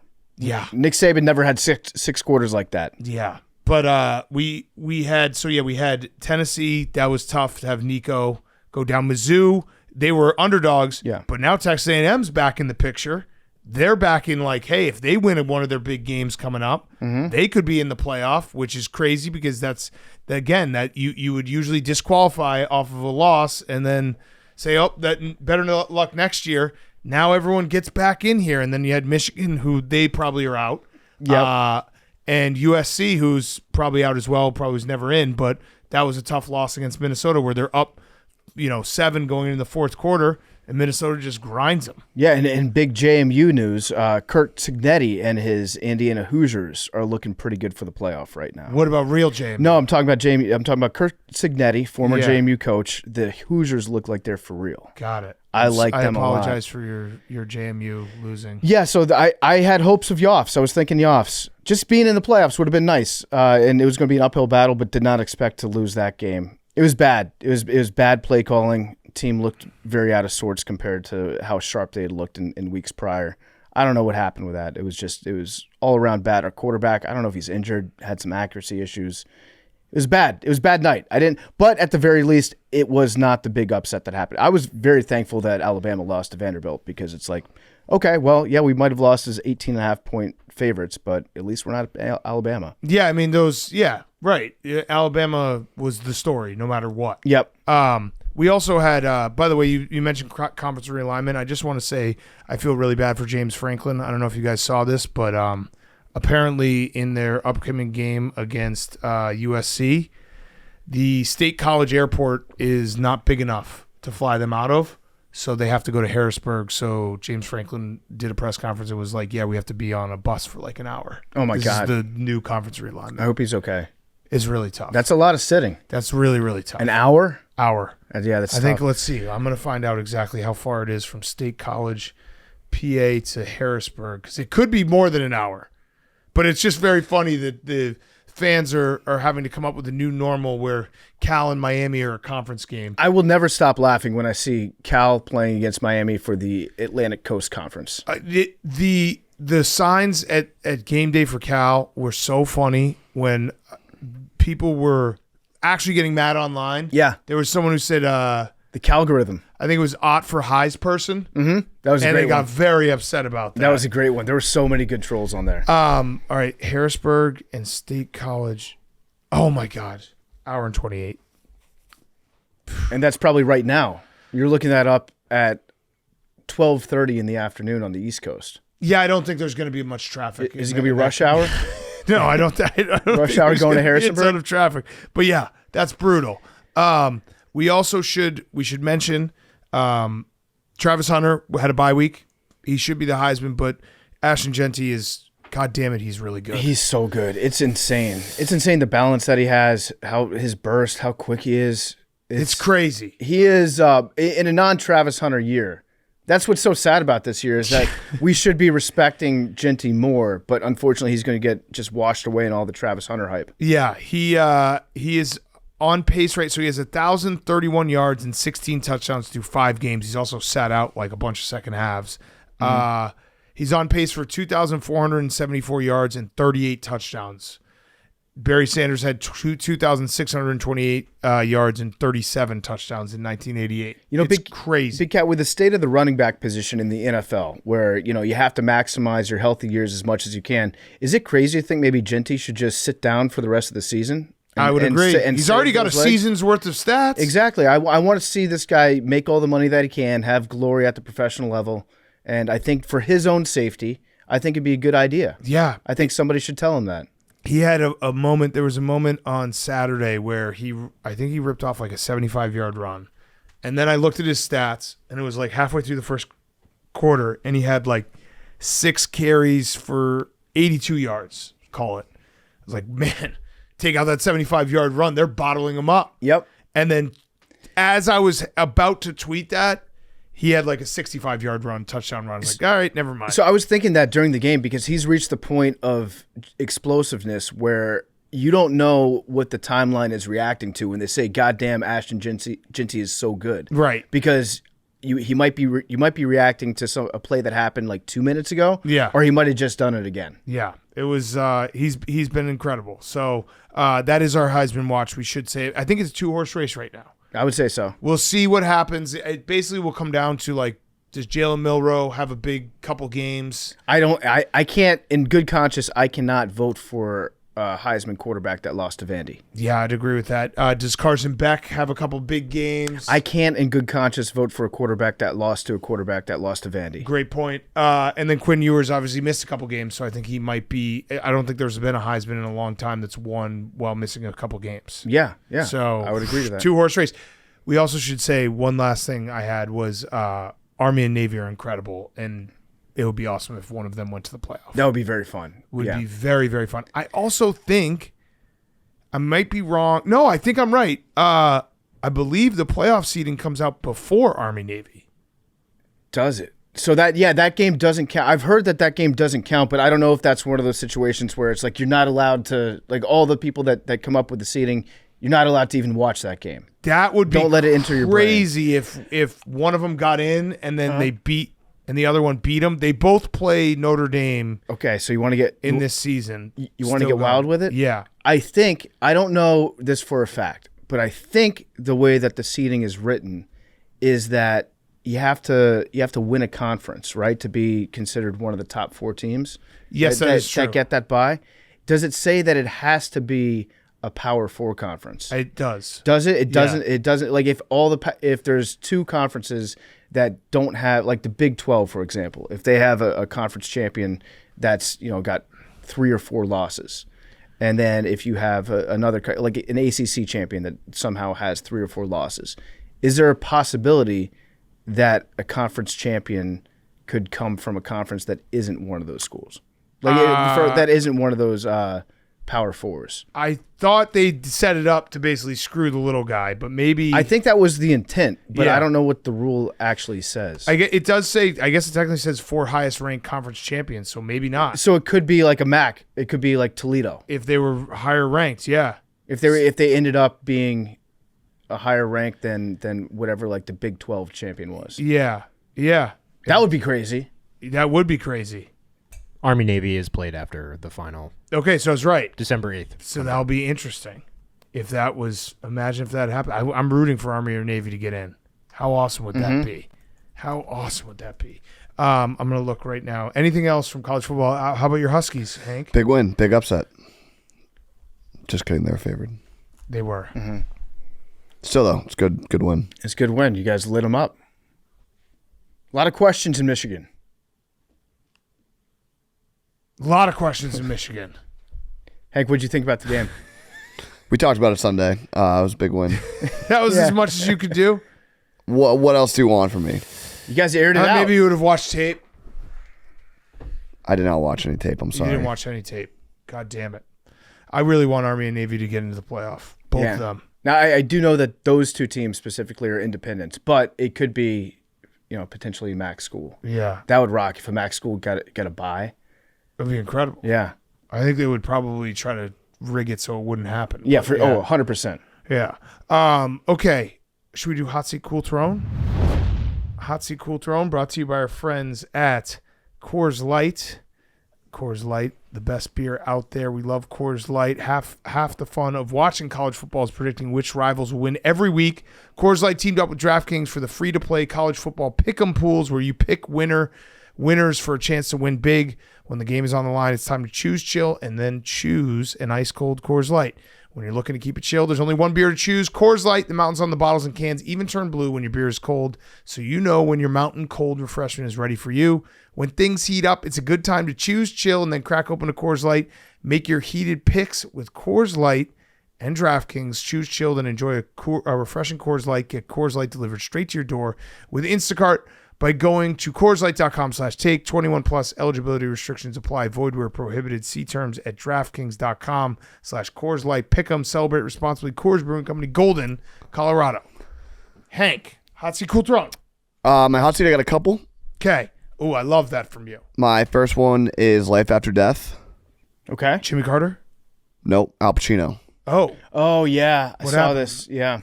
He had a COVID, I guess, near-death experience, and or maybe he died and came back. He said he didn't see anything. He said there's nothing after you die. He just took a nap? It just goes blank. He took a nap with no dreams? No dreams. Yep. I've been having crazy dreams recently. But the fact that he remembered that there was nothing tells me that there was something to remember. You know what I'm saying? True. It's like in that movie Contact, where it's like your camera recorded when you went to that other dimension, your camera recorded nothing but static. Yeah, but it recorded 8 hours of static. Right. He also didn't die. Well, I guess it left him with no pulse. No, he fell asleep. COVID near-death experience, it left him with no pulse. Is Al Pacino? No, it's Robert De Niro has who keeps having kids. I think Pacino might have had one too. Robert De Niro is just I think he has a newborn. Yeah, he jumped off a boat this summer. Is he okay? Yeah, did you see the video? He just almost died falling off a boat. Wait, did he jump or did he fall? He jumped, but it looked like a fall because he can't be graceful at that age. Speaking of not being graceful at that age, my other hot seat is Bob Costas. Okay, I actually had him on my hot seat too, Hank. Thanks for doing two of them. Go ahead. Do you want me to? No, yeah, why? He just sounds he's broadcasting the Yankees Royals series and he sounds horrible. He is a robot. Bob Costas is a really good case for maybe nostalgia isn't always the best, because when Bob Costas started calling baseball games again, I was personally like, this is awesome. Bob Costas called the World Series when I was a kid. This is cool. No. I think he's still stuck in the year 1991. Yeah. Yeah, it's like when they do, I'm worried about one that's coming up, but it's like, Anchorman 2, when they do these sequels of comedies that aren't necessary and they're just bad, and you're like, this just kind of, it doesn't ruin the first one. Yeah. Mm-hmm. But it's not necessary. He has all the money. He doesn't need to do it. I don't get why he chooses to do it. I think Bob Costas believes that Bob Costas adds a lot to the sport of baseball. Remember Bob Costas did that whole, what was it? Was it Sunday Night Football when they gave him that weird, Bob's Minute sitting on a soapbox? This is what I'm chewing on. Yeah. And he did the whole thing about how the NFL is too dangerous and how he feels like he's been complicit in all this stuff. I think he thinks that baseball is the one true sport. Bob Costas strikes me as he wishes that it was just baseball, horse racing, and boxing. Yeah. That's it. There was the Bob Costas Minute. He did the thing about football, and then he did one about guns. He would wear his little fucking scally cap, and he'd look even shorter. Yeah, what they do is they would essentially give him a letters to the editor page, except it was on TV for everybody to watch. Right. But it was Portnoy's complaint. Yeah. It was like having Mr. Portnoy on the show, except he's on during a baseball game for some reason. I think so that's why I think he does baseball, because he thinks it's, he truly is America's pastime is baseball. He's very romantic about baseball. Yeah. He would marry baseball, but he wouldn't fuck it. Right. He also dropped some F-bombs in the WWE documentary, which... Oh. That's It was spicy. crazy. That's yeah, crazy. Spicy Bob Costas. Really spicy. What'd he say? I forget. It was laugh out loud funny. I forget the context, but he was like, "It's just not the fucking same," or like he just it was an unnecessary. It was 2 unnecessary f-bombs. That's wild to me that Bob Costas would be a wrestling fan. He like broadcasted in the beginning. I would have bet everything that I own that Bob Costas would look down on anybody that's ever watched wrestling. I think I Wrestling's forget just- the it's exact. fun. No matter what. I'm pretty sure he said like when it started, like he was involved in the broadcast teams and WWE 1 or WrestleMania 1 and 2 and stuff, and he was like, I thought it was fun and entertaining, but it's just not the fucking same. Yeah. Whoa, dude. Damn. Okay, and your cool throne? My cool throne, I have a couple. One of them has a question mark. It's just Stephon Diggs question mark. Okay, yeah, Hank took a lot of mine. Yeah, Oh. Hank, yeah. Do you know the story? Yeah, I don't know if this Cardi B. is it cool throne worthy. Well, it's via. Like, is it? I feel like it probably makes more sense for it to be on your cool throne because that's like living your dream, What? kind of. calling him horny? Fucking an 8 month love pregnant Cardi B. I do Yeah. love Cardi B. I think that she's wild. She's a little crazy. But Stephon Diggs allegedly had sex with Cardi B when she was 8 months pregnant, and also might be sleeping with 2 other rappers or something like that. He fucks Stephon everyone. Diggs is? Yeah. So my cool throne, my take on the cool throne was more like it came out that the Cardi B thing happened, which then other reports came out about him basically just banging everyone. So I was like, oh, Good for him. kind of cool throne, yeah. Guys can't bang anymore? He's a healthy. It's an act that's natural and healthy for an adult male. Yeah. And there was the video of him on the Vikings when they went around and asked everyone, what teammate once you let date your daughter, and every single person like unanimously was like Stephon Diggs. So Stephon Diggs funny. is a dog. He's a dog. And that Lizzo lyric, "New Man on the Minnesota Vikings." That was when he was on. Do you think Stephon Diggs fucked Lizzo? I And thought then that was Adam Thielen. and then he fucked an 8 month pregnant Cardi B. Does he have a type? I think that was after he left, but that would be funny. I always thought it was Kirk Cousins. Yeah, probably Kirk. He's a dog too. Yeah, I think when did that song come out? 2017. No.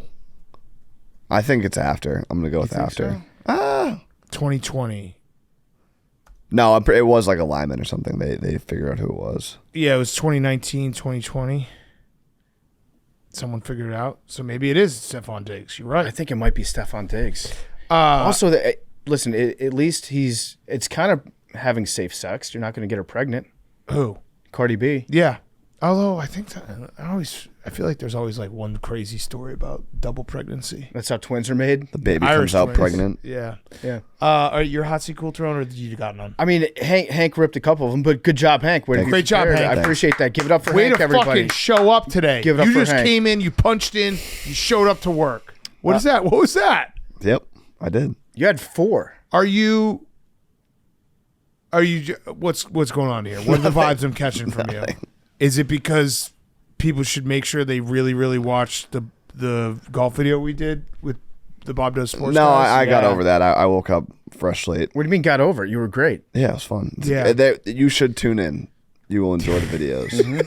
Tune in. If you like seeing Hank destroyed mentally, oh boy, do we got a video for you. My hot seat then is going to be, I'm going to do the Indianapolis Colts on the hot seat because Belichick was on the Manning cast, which that's the only time I watch the Manning cast is when Belichick's on it because I feel like it's a good fit that they have. Yeah. And he was talking shit about the Indianapolis Colts, saying that, yeah, it's loud at Arrowhead, but it was really loud at the RCA Dome in Indianapolis when you guys used to pump in all that crowd noise. Yep. And then one time it skipped and we all heard that. And then Mr. Irsay responded this morning to the allegations that they used to pump in crowd noise. He said, reminder, piped in crowd noise myth, 1,000% fictional. And the skip 1,000? 1,000% fictional. And the skip was TV broadcast. We get it, though. Visiting teams couldn't believe that 60,000 in an intimate domed stadium could make that much deafening noise. Wave, smiley face, a credit to Colts fans. So who knows? Who knows who's right in this? I have to wait for all the facts to come out until we figure out whether or not the Colts used to, back in like 2006, pump in crowd noise. Wave, smiley Wave, smiley face, a credit to Colts fans. Wow. So 1,000% fictional, or is Belichick telling the truth? I don't know. Yeah. Hank, do you remember that? I don't remember like the details. I just remember them saying they pumped in crowd noise. I don't remember like the drama as it unfolded. I think a lot of stadiums do it. Definitely. I think probably. Seattle does it, or at least used to do it. There was one coach that told us anonymously that he gave his grounds crew instructions when they went up to Seattle to pour muriatic acid on all the power lines connecting the speakers to whatever pumped-in crowd noise thing they had.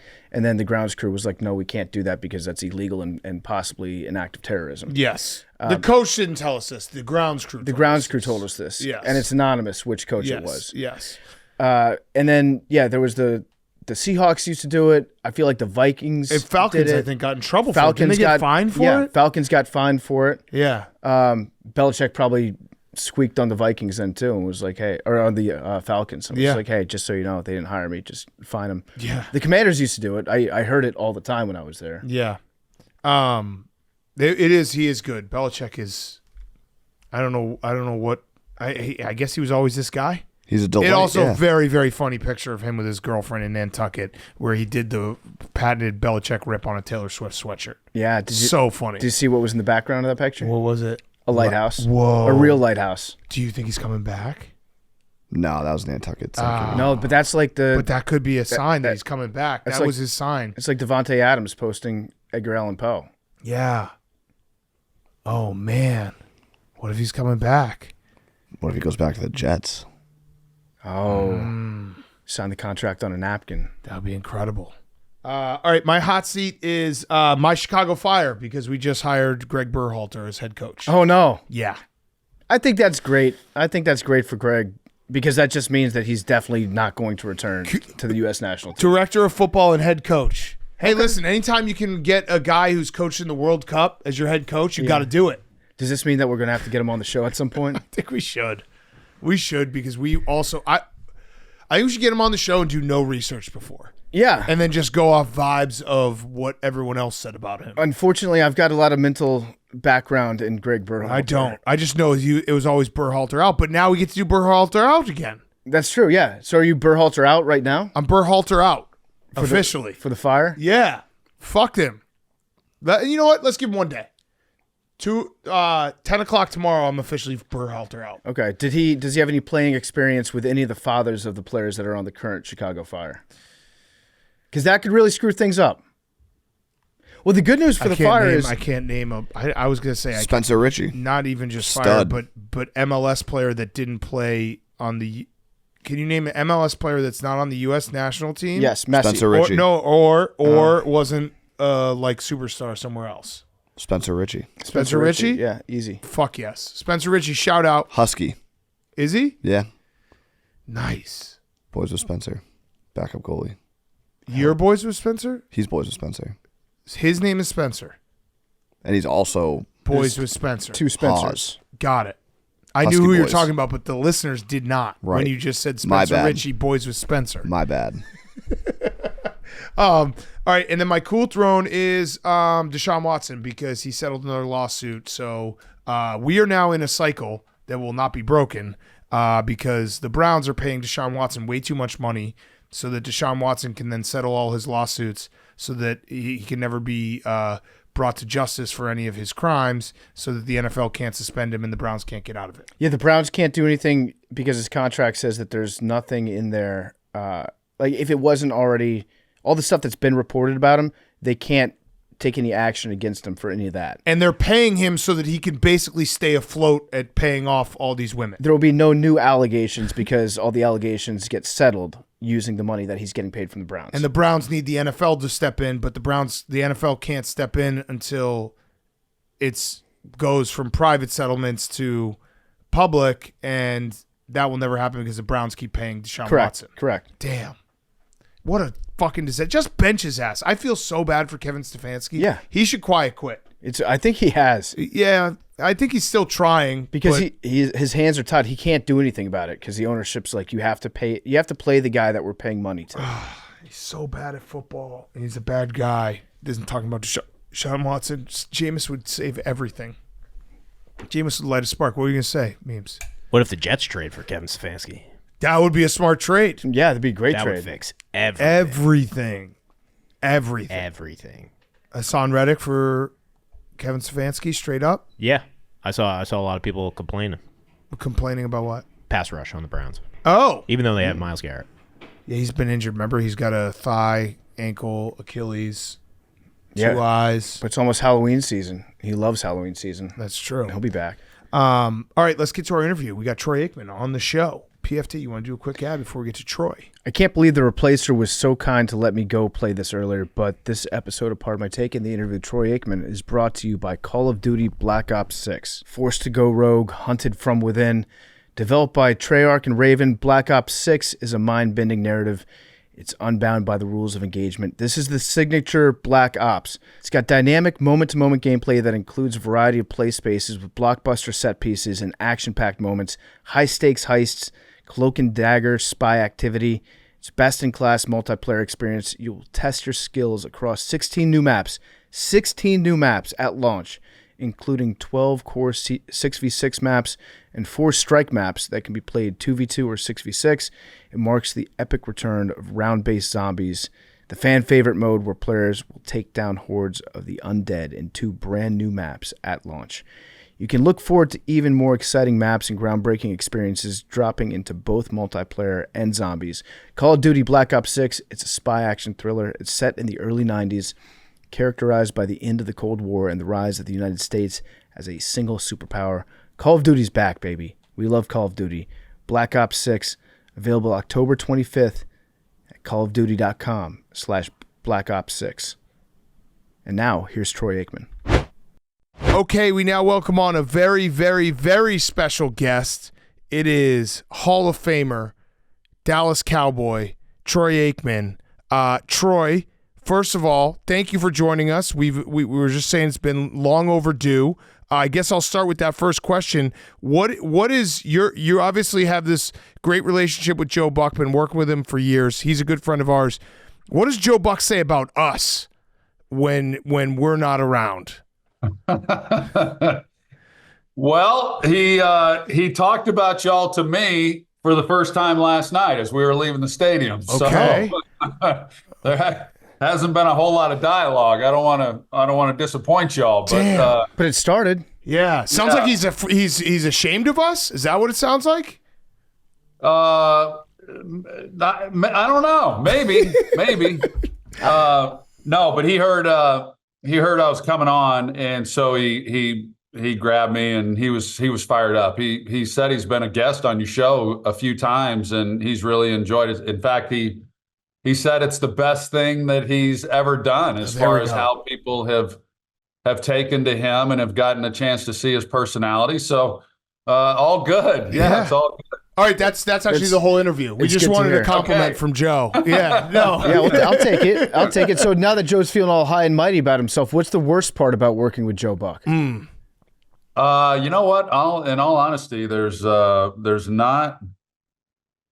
a lot of downside. You know, I mean, it's amazing that we've been together as long as we have. I think the one thing, Joe won't let me do anything by myself. So, you know, he's involved in everything. Yeah. And if I'm doing an interview, I'm surprised. Is he going to sneak onto this thing with me? No, we're just talking shit about our friends behind their backs. Yeah, the hair, you could say the hair plugs, that got ridiculous, right? I mean, that got a little ridiculous by him. But you're talking about like the SVP interviews. It's like Joe's here too. Yeah.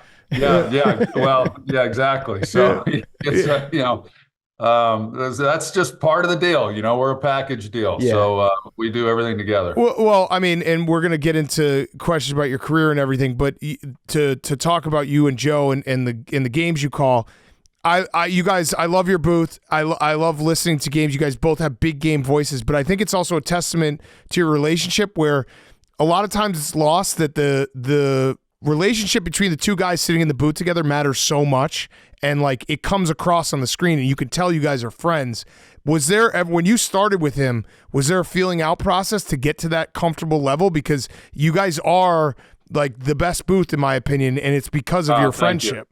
Yeah, thank you. And I I've been asked, why do I think it works? And my first answer always is that I think I think they feel the fact that we are really good friends, and you can't fake that. So the fact that you understand that or sense it, it means a lot to me. But when I got paired with Joe, so I retired in 2000, and '01 was my first year of broadcasting. I worked with Daryl Moose Johnston and Dick Stockton, and Madden was the number one guy. So then after 1 year, John left for Monday Night Football, and he called me to tell me. I had no idea what that might mean for me, but they paired Joe and I and Chris Collinsworth together. And so the three of us worked together for 3 years.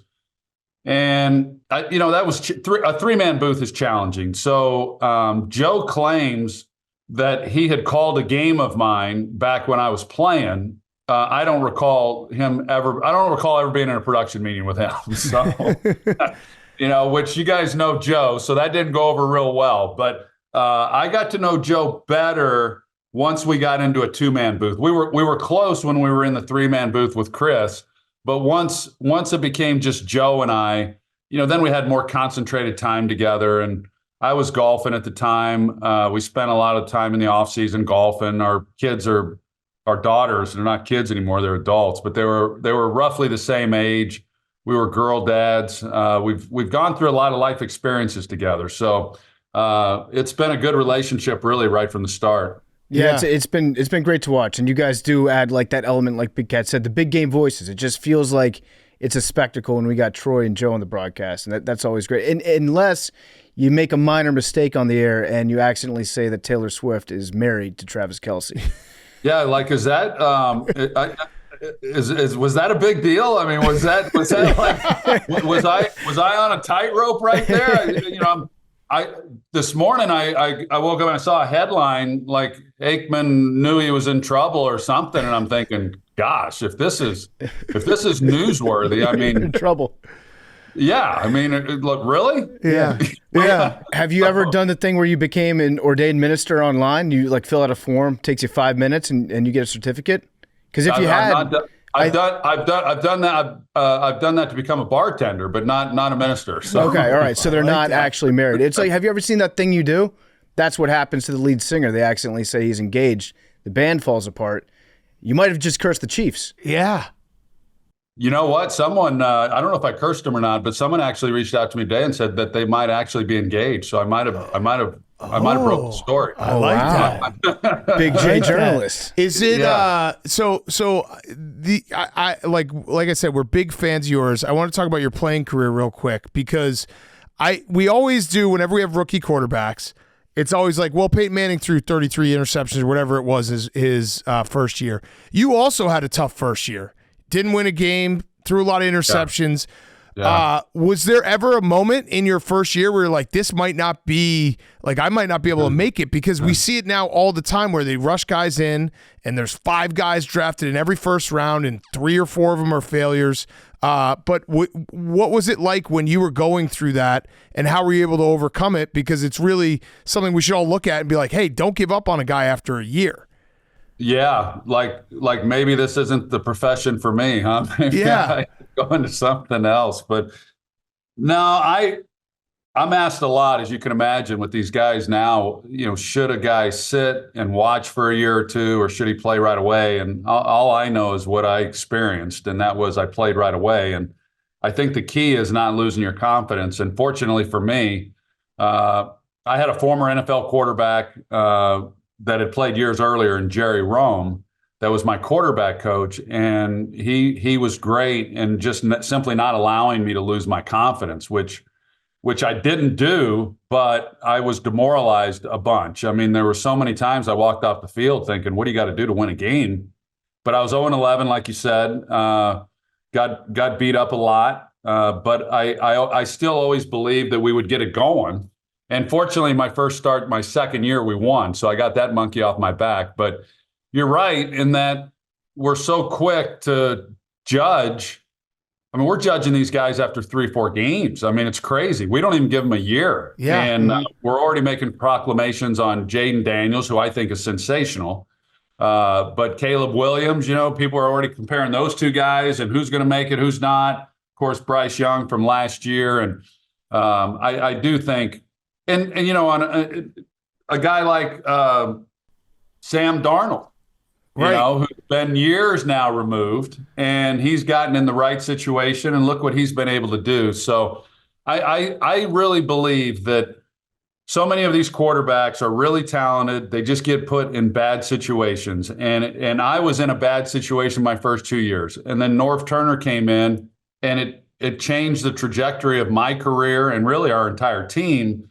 And it really is what allowed us to go on and win Super Bowls, was when he came in and started coordinating our offense. And so I think that organizations and offensive coaches and offensive coordinators have failed quarterbacks more than quarterbacks have failed organizations. Yeah, it makes sense. And we just found out right now, actually, that Drake Maye is going to be starting for the Patriots this upcoming weekend. So they made the change. We were talking about this on Monday's show about whether or not it's a good idea to start Drake Maye right now, considering where the Patriots are at and really what they want to accomplish this season.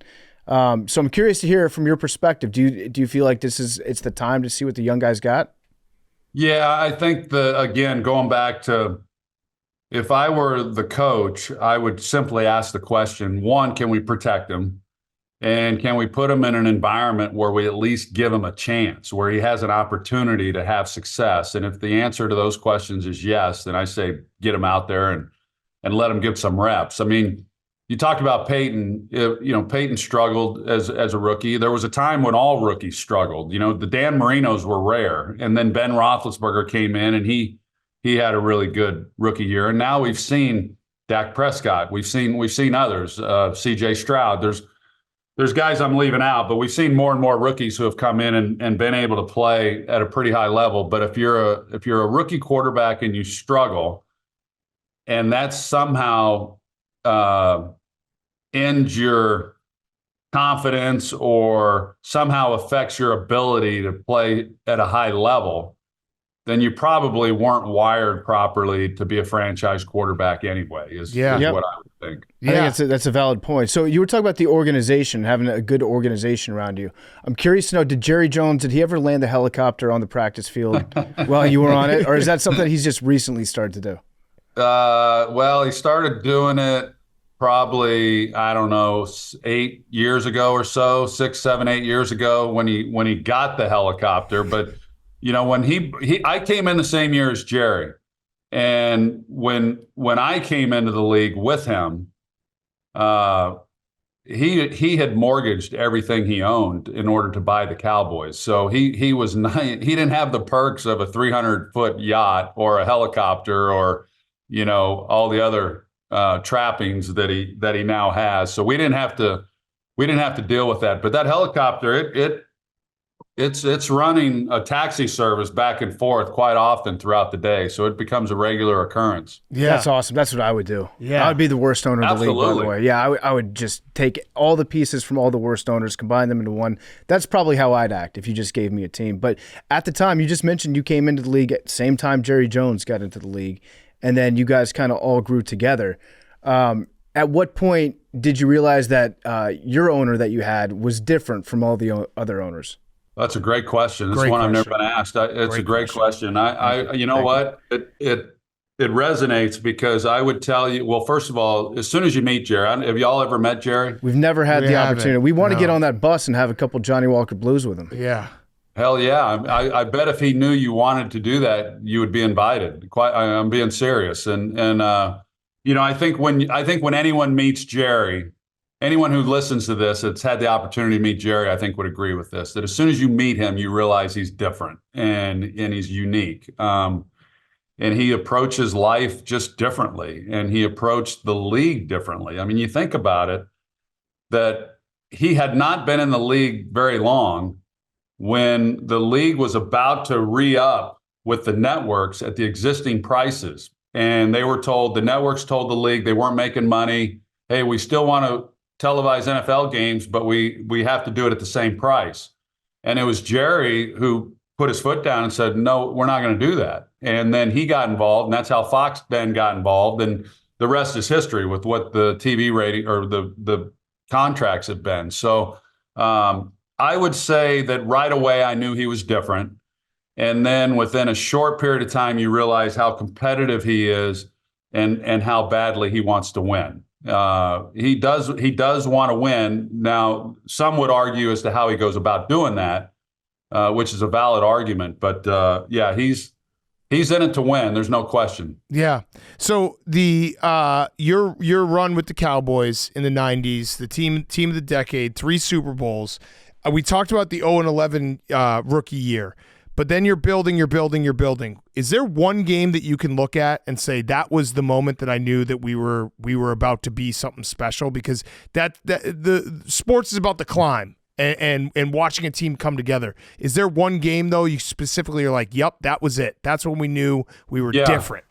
Yeah, I don't know if you ever realize it at the moment when it happens, but we were my second year, as tough as my rookie year was. My second year started out even tougher. It was because when you come in, the Cowboys were the worst team in football the year before I arrived. That's why they had the first pick, and that's why I went there. And it's hard to take ownership in your first year because you're new and you say, well, heck, this team was bad last year. This isn't really my fault. And then your second year, you do start to take ownership and you then are part of the problem. And we started that year 3-7. We were worse offensively than we had been the year before. And we went to LA, we went to play the Rams when they were down in Orange County. And they were a really good team with Jim Everett as their quarterback, and we beat them. We were heavy underdogs, but we won that game, and we ended up winning 4 games in a row and put ourselves in a position to potentially make the playoffs. But we didn't. We lost the last 2 games, and then the next year we had a good year. We made the playoffs. But when we all look back on when did it really turn for us, it was that game against the Rams in 1990 that kind of got things going, at least in the right direction, where we started to build on something. And I think all teams go through that. We had the Redskins, I say Redskins, we had the Commanders a couple of weeks ago, and nobody expected much out of them. And Jaden Daniels has a fantastic game against Cincinnati. And I said that during the broadcast. I didn't reference my own career, but I really felt that was a game. I do think that we'll see how their year goes. But I would bet that most people, if not everyone in that organization, is going to look back on that Monday night game against Cincinnati and say, that's when we really started to believe that we had something that was unique. And I think they do have something that's going to carry them this year. Yeah. And it's so funny because in sports too, you could tell me if I'm way off, but like the human element of it's not all just talent or scheme, but the belief in 100%. Being able to do something matters a lot for a lot of these teams. In some ways, it matters more, than the talent. I 100% agree with that. I believe, I've always believed there are guys within an organization, guys within a locker room on a team that may not contribute much on the field, but their contributions to the overall success of that team are, you just can't put a value on it because of their personality or how they keep guys loose or how they build people up or whatever it is. But the locker room dynamic, it means something. Yeah. And you have to be in that locker room. It's one of the reasons why I had always wanted to be a general manager. I mean, that time's passed me by, but I'd always wanted to do it because I've been in a championship locker room. I know what that locker room looks like. I know what it feels like. And it's not always just simply looking at a player on paper and saying, well, this guy's better than that guy. There's more that plays into that, and having a belief in one another and having a trust is a big part of team success. Who was that on the Cowboys? Maybe a name that we wouldn't think that popped off, that was like, this guy is a glue guy, something that you can't understand it unless you're in that locker room. Yeah, I would say Kevin Gogan was absolutely one of those guys. He's the first guy that comes to mind. Now, he played. He wasn't someone who didn't play, but he wasn't this all-pro offensive lineman. I mean, he just did it on sheer guts and attitude. But what he meant to us during the week is, you can't, like I said, you just simply can't put a price on. Yeah. Yeah, it makes everybody else want to do their job a little bit better. Yeah. Right? So I read something interesting about you today. I don't know if it's true or not. But if it is, this might be the most interesting Troy Aikman fact of all time. You were the Oklahoma State typing champion when you were in high school? I had this written down as well. Yeah. What is that? Yeah, is that true? It's somewhat true. Sometimes when I'm asked that, I just roll with it, but I'll shoot you guys straight. That, Okay. I think it was like a tri-county contest. It was not a state title, but it's grown. It went from like a county VOTEC deal to hey, you're Oklahoma State champion of 1983 or whatever it was. But my sister, I was in typing. My mom was a typesetter at the local newspaper. I don't know if typing is passed down, if it's hereditary, but it might be. But she was good. My sister is a year older than me, and we were in typing together. And she was the best typist in the class. I was the second best, and she was the one who was supposed to go to this contest. And she didn't want to go. She said, "Hey, I don't like to compete. You're used to it. Why don't you go?" And I said, "Hell, I'll go." I just figured I'd get out of school for a day. So I said, "Yeah, I'll go." So I went. I was the only guy in the typing contest. And I thought I did okay. I didn't think it was my best stuff. I certainly didn't think I won. And then we go into this room because they had an accounting contest and they had all kinds of different. This is the most boring contest ever. Yeah. Oh, yeah. It was all kinds of stupid stuff like that. And I went into the auditorium at the end of the day and just sitting there. And they said, "Now for the typing winner." And they announced my name. And now that's when it got embarrassing, is that I had to walk down. I'm the typist, I was an athlete, I thought I was. But yeah, I won that, but it's got, little did I know that all these years later, people are still talking about it. It's on my Wikipedia page or something. I found it when I looked up fun facts about Troy Aikman. And that was one of the first fun facts about you guys are like the Manning family, but for typing. Yeah. Like your mom is a typist, and then your older sibling was supposed to be the best one. Then you fill in. Yeah. Yeah. That's great. No, that's a good point. We are like the Manning family, only for typing. Yeah. So what was your words per minute? That kind of felt like a shot a little bit, but I don't know. What was your words per minute on that? Do you remember? Oh gosh, I think I was up around 80 something. Ooh, that's pretty good. That's really good. And back then, they didn't have computers. It was all typewriters, and so little did I know that taking typing was going to end up being such a game changer for me in life. I type out emails, and I'm not doing this. Wait. So you still got it? You think you still got it? Oh yeah. Okay. Still got it. Still got it. You could definitely take Joe. Joe Buck doesn't type anymore. Joe Buck's got assistants that type all the shit out for him. Oh, hell yeah. Yeah. Sometimes I might have to type his stuff. You just never know. I just like the idea of someone walking by like a Hall of Famer, 3-time Super Bowl champion, Troy Aikman, and being like, "Damn, he can type." But what stood out to me was they had a quote from one of his friends, I think, back in high school that said Joe typing sounded like a machine gun. Or Troy, Troy Aikman typing sounds like a machine gun. Yeah, you just know who's typing. Close your eyes, you know who's typing. It's a powerful Troy. email. Yeah. So you also, I assume you send out emails because you have a beer now, which is pretty cool. That's like, you're a guy who has it all: Super Bowls, Hall of Fame, and you're like, yeah, why don't I just add another one? I'm gonna get a beer, which is the coolest thing ever. So when did you start it? I started it, I guess it goes back 5 years ago now. So it's when I had the idea to do it, and it took 2 years to come up with the recipe. And what I wanted to achieve was, first of all, I worked for a distributor in college when I was transferring from OU to UCLA. And then I became really close friends with a distributor here in town and did a lot at his distributorship sales meetings. So I've done some campaigns over the years. So I've kind of been associated with the beer business for a long time. But I just, two things. I felt that, one, the brands that were on the market, I thought were tired. And it was time for something new, something disruptive. And then two, I felt that I could do it better. And by better, I felt that I could make it cleaner. So that was kind of the approach. And we partnered with Oregon State. They've got a terrific beer program in their food and science department.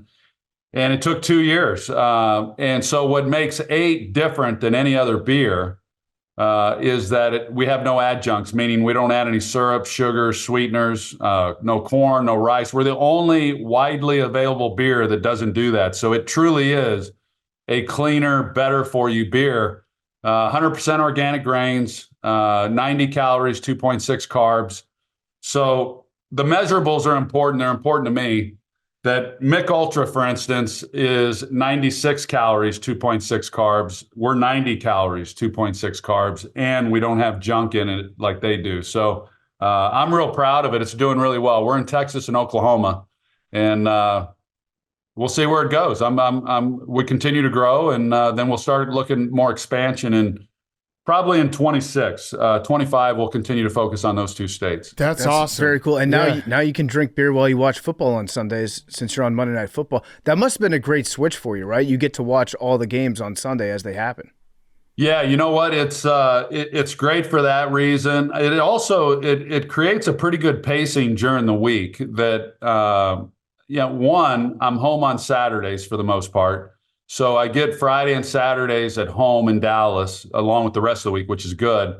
And then I also have the day on Monday. So I feel like I've kind of got a bonus day in my preparation that I otherwise didn't get. But it's been great. I can't believe this is already our third year on Monday Night Football. Yeah, and Monday Night Football is the best. You sit down after a weekend of just watching all the games. You just get one game to focus on. It's great. Well, the big thing I think. Is that we're getting good games. Right. You know, there was a time when I don't know that they could necessarily say that, but the league's been fantastic. Roger Goodell's been amazing, and we've had really good schedules. Now we've got flex scheduling, and so obviously that's what drives viewership, and we've been fortunate that the league has supported us the way they have. Yeah, so flex scheduling, that kicks in week 12 for Monday Night Football. Yeah. I love that. I love the idea that we won't necessarily have to sit through a dud, just a game that doesn't mean anything. Yeah, there's a game, I think it's week 12. We're at Denver, and I forget now, is it Cleveland? It might be Cleveland at Denver. That may end up being a flex is kind of what it's looking like as we talk. Yeah, we deserve good Monday Night Football games. And I mean, you called the Chiefs Saints last night. Obviously, anytime Patrick Mahomes is playing, it's great to watch. We always say, like, just flex the Chiefs to every single Monday or Sunday night, and you'll be fine. Is it awkward at all, though? Has Patrick Mahomes brought up the famous tweet? Because that was bad, Troy. We consider you a friend now, but that was bad. No, it wasn't bad. No, it wasn't bad. For people who don't know, the tweet I'm referring to is The Athletic Kansas City said, in case you missed it, Patrick Mahomes has thrown 36% of Troy Aikman's career touchdowns in about 8% of the games. This is from 2019. You quote tweeted, said, in case you missed it, talk to me when he has 33% of my Super Bowl titles. It took him 4 more years to get 100%. Right. Right. What part? That was bad. Well, happened fast. Happened fast. Now, here's what happens. Something like that happens, and then, I mean, I could be on this show explaining what happened. I could go on every national show, and you're still not going to reach all the people who saw it and have their opinion. Yep. So, I don't get defensive about it. In the world that we're in, if you get defensive about anything, you've lost your mind because there's no point in it. But that's facts. But so here's what happened. I don't even hardly get on Twitter, but in 2019, I just happened to get on it, and I was looking at my replies, and this one comes up, and I don't even know who the writer was. I'd be curious as to who the writer was, because here's what I've said is that whoever this writer was. Like, why would he compare Patrick Mahomes, his stats, to me? Like, I was never known as a stats guy. True. Why wouldn't he compare Mahomes' stats to Dan Marino or Joe Montana or somebody like that? Well, so when I read it, I felt like the writer was taking a shot at me. I thought, like, I said, like, this jackass. I mean, like, what? And does yards or any of that even matter? Do touchdowns even matter? At the end of the day, for a quarterback, the only thing that matters is winning championships. I mean, that's all that we're ultimately judged on. And if a quarterback puts up huge numbers and doesn't win, he's carrying this burden around with him for the rest of his life for people saying, yeah, but he never could win the big one. That's all that people will say is, oh, yeah, he put up big numbers, but he can't win. So at the end of the day, the championships, in my opinion, and I know that sounds self-serving because I was able to win 3, but that's what matters. So I thought this writer was, I just thought, what do numbers mean? It's irrelevant. So my reply was really a shot back at the writer to say, hey, this is what matters. Right. Hey, let me know when he has. That's what matters, not how many yards he's thrown for. How many championships does he have? It was never a shot at Patrick Mahomes. That makes more sense. Yeah. So when I sent that out, when I sent that tweet out, I actually was kind of laughing about it. I thought it was pretty clever. I thought, yeah, fuck that guy. I thought that was pretty funny. And then the next day I get up and I just happened to go back on to see, what the response was. And the response was totally opposite of anything I was trying to achieve. And so they all thought I was taking a shot at Patrick. So now every time Patrick's had success, that tweet comes back up. But I reached out to Andy Reid the next day and I said, hey, Andy, I said, here's what happened. I said, I know you could care less. You've got a million other things you got to worry about besides my little tweet that went out last night. But I said, here's what I meant. I said, if you could just tell Patrick that this was not in any way intended to be a shot at him at all. And Andy said, hey, I haven't even seen it, haven't heard about it, but I know you and I know what you're about, not even worried about it. So blah, blah, blah. And I saw Patrick, I've talked to Patrick about it. So it's all fine. But then I hope Patrick wins 10. I really do. I mean, I hope there's a lot of quarterbacks I hope win 10. I pull for all these guys. So it was never about Patrick. It was about the writer. And I just thought he was taking a shot at me unfairly, and it didn't make sense to me. So that all makes sense, and I appreciate that because the game has changed and stats have changed. But at what point was it the second Super Bowl or the third Super Bowl where you're like, should I just delete this? Well, I you know what? I don't. I was just thinking about this too because again, I'm not on Twitter that much, but I don't think I've ever deleted a tweet. No, you shouldn't delete it. This one's funny because it goes viral every time he wins a Super Bowl, which is every year now. Yeah, and I trust me, I know it goes viral. I see it. I mean, I see it. Yeah. But yeah, I guess I'm fortunate that I haven't felt a need to delete a tweet. Yeah. And even that tweet, it's not like I'm embarrassed about it or wish I hadn't have done it. I'm hoping I'm hoping whoever tweeted that, whoever wrote that, maybe one day I'll figure out who it is, but whoever did it, I hope he understands that my reply was for him and not for anyone else. Yes, I like that. And again, I never thought it was like a shot at Patrick, so to speak. It's just so funny how fast he won 3 Super Bowls. Oh, yes. It's instant. It was instant. It was you tweeted that, and then it was like 3 and 5 years. Yeah, that's a good point. Like, you're right. Like, he didn't get to 33%. He got to 100% like overnight.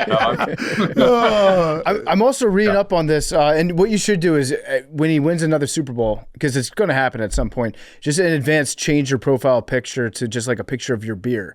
So then when you go viral and people look at you, they just, they get your beer on there. Yeah, that's true. We'll get back to Troy in a second. He's brought to you by Thursday Night Football. It's on, and it's only on Prime Video. This Thursday, we got a clash in the NFC West. The 49ers face the Seattle Seahawks. We've got Al Michaels, Kirk Herbstreit, Kaylee Hartung for the latest chapter in this bitter rivalry. Coverage begins at 7 p.m. Eastern with football's best party. TNF tonight, live from Seattle. Going to be a great game. Are the 49ers the best 2-3 team in the NFL? I guess we'll find out. If they can beat the Seahawks, I would say that I was correct about that, and they might even be the best 3-3 team in the NFL. If you're not a Prime member, not a problem. Simply sign up for a 30-day free trial. You can cancel at any time. It's the 49ers and the Seahawks, 7 p.m. Eastern, Thursday Night Football, and it's on Prime Video. Restrictions apply. See Amazon.com/Amazon Prime for details. Now, here's more Troy Aikman. Now, I also saw that you are in a bit of a back and forth with Lamar Jackson about who has the trademark to the number 8. You guys are both trying to trademark the number 8.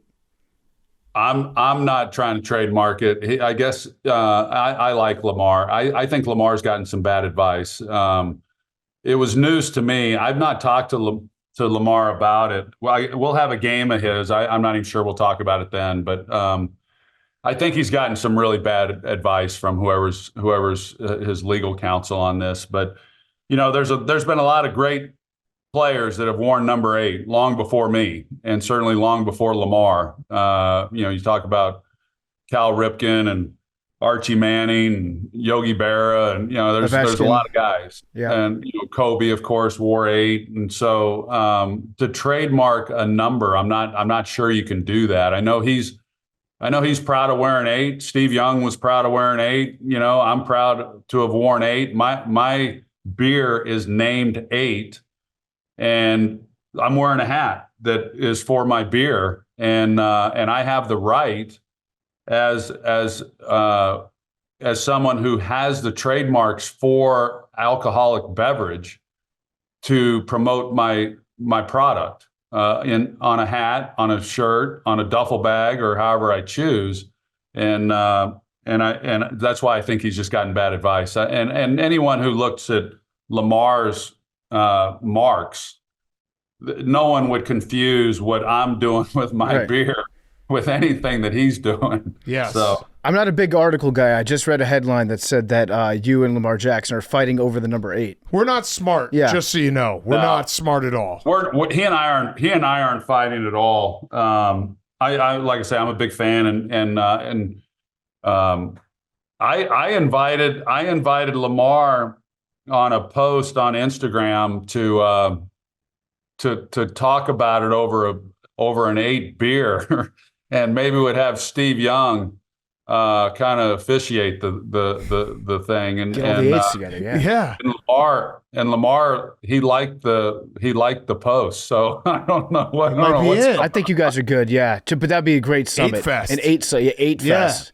Yeah. Just all hang out. Put the Heisman House to shame. I would like that. I got a question for you about the modern day NFL. If there was one team that, like, if the NFL was a stock market and there's one team that you're buying stock in for the next 3 to 5 years right now, considering where they are, where you think they'll go, what team do you think that would be? Washington. Crazy. Okay, I didn't think you would say that, but that's great. I would agree with that. Yeah, I wouldn't have said that prior to this year. I probably wouldn't have said it if we hadn't have had Washington already this season. But I can't tell you how high I am on this quarterback. It's been a long time since I've been that high on a young quarterback. I watched him. So he'd played 2 games. I guess we had him week 3, and I liked what I'd seen. But there's a lot of quarterbacks that have talent. I mean, virtually every quarterback in the NFL has some ability. That's why they're in the NFL, especially if you've been a first-round pick. But so then what separates them? Well, the players, like we've talked about, the organization, the coaching, the players around them, all that. But what can the player control? Does he have the intangibles? Does he want to be great? Is he smart? Does he put in the time? All those things. Is he a good teammate? All that. So when we did our production meeting with Jaden, I immediately that's what sealed it for me. Before we even called the game, before we even had the game against Cincinnati, when we got done talking to him, I said, wow, this guy is the real deal. I mean, he's really talented and he's really smart. And his upbringing, you can tell he was raised right. And so I said, he has it. He just has it. And then he goes out and plays lights out. So I like him. And I'm a fan of Dan Quinn's too. So, and I said it on the broadcast, that Washington organization, when I was playing, it was hard to go into RFK and play them. Joe Gibbs coached teams. They were well coached. They were talented. And I just hated to see an organization get run into the ground the way that one did. They had great fans. Then people weren't even showing up for the games. All of it. I think I think it's fair to say that, like Chicago, like the Giants, like San Francisco, I think the league is, even though it's been a while since they've been good, I do think the league is stronger when Washington's a good team. The NFC East certainly is. It's more compelling. So I like them. If you said who would the next team be, I don't know. I don't know who I would say, quite honestly. There's no one who really just jumps out at me. I maybe Chicago. Maybe Chicago. I do think Chicago's got some talent. They're still kind of trying to figure it out a little bit. I still think Caleb, going back to what we talked about earlier, I hate to even say still because he's in his first year. I mean, we shouldn't even be judging him on what's happened up to this point, but I think he's going to be a good player. Yeah. He's gotten better every week. Yeah. And that's hard for you to say for a USC quarterback. You know what? It's actually not. Okay. I guess the other team I'd say would probably be Houston because of C.J. Stroud and D'Amico Ryans I love. But no, as a matter of fact, my UCLA family won't like hearing this, but I grew up in Southern California till I was 12, and it's hard to live in Southern California and have the name of Troy and not be a USC fan. True. So Yeah.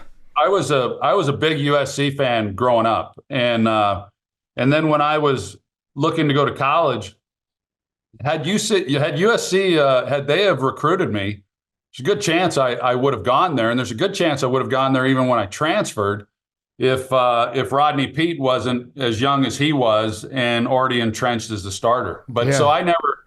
I mean, it was a great rivalry and wanted to beat them. Unfortunately, I lost the 2 games I played against them, but I've loved their uniforms. I don't have the hatred towards USC like some of my former teammates do.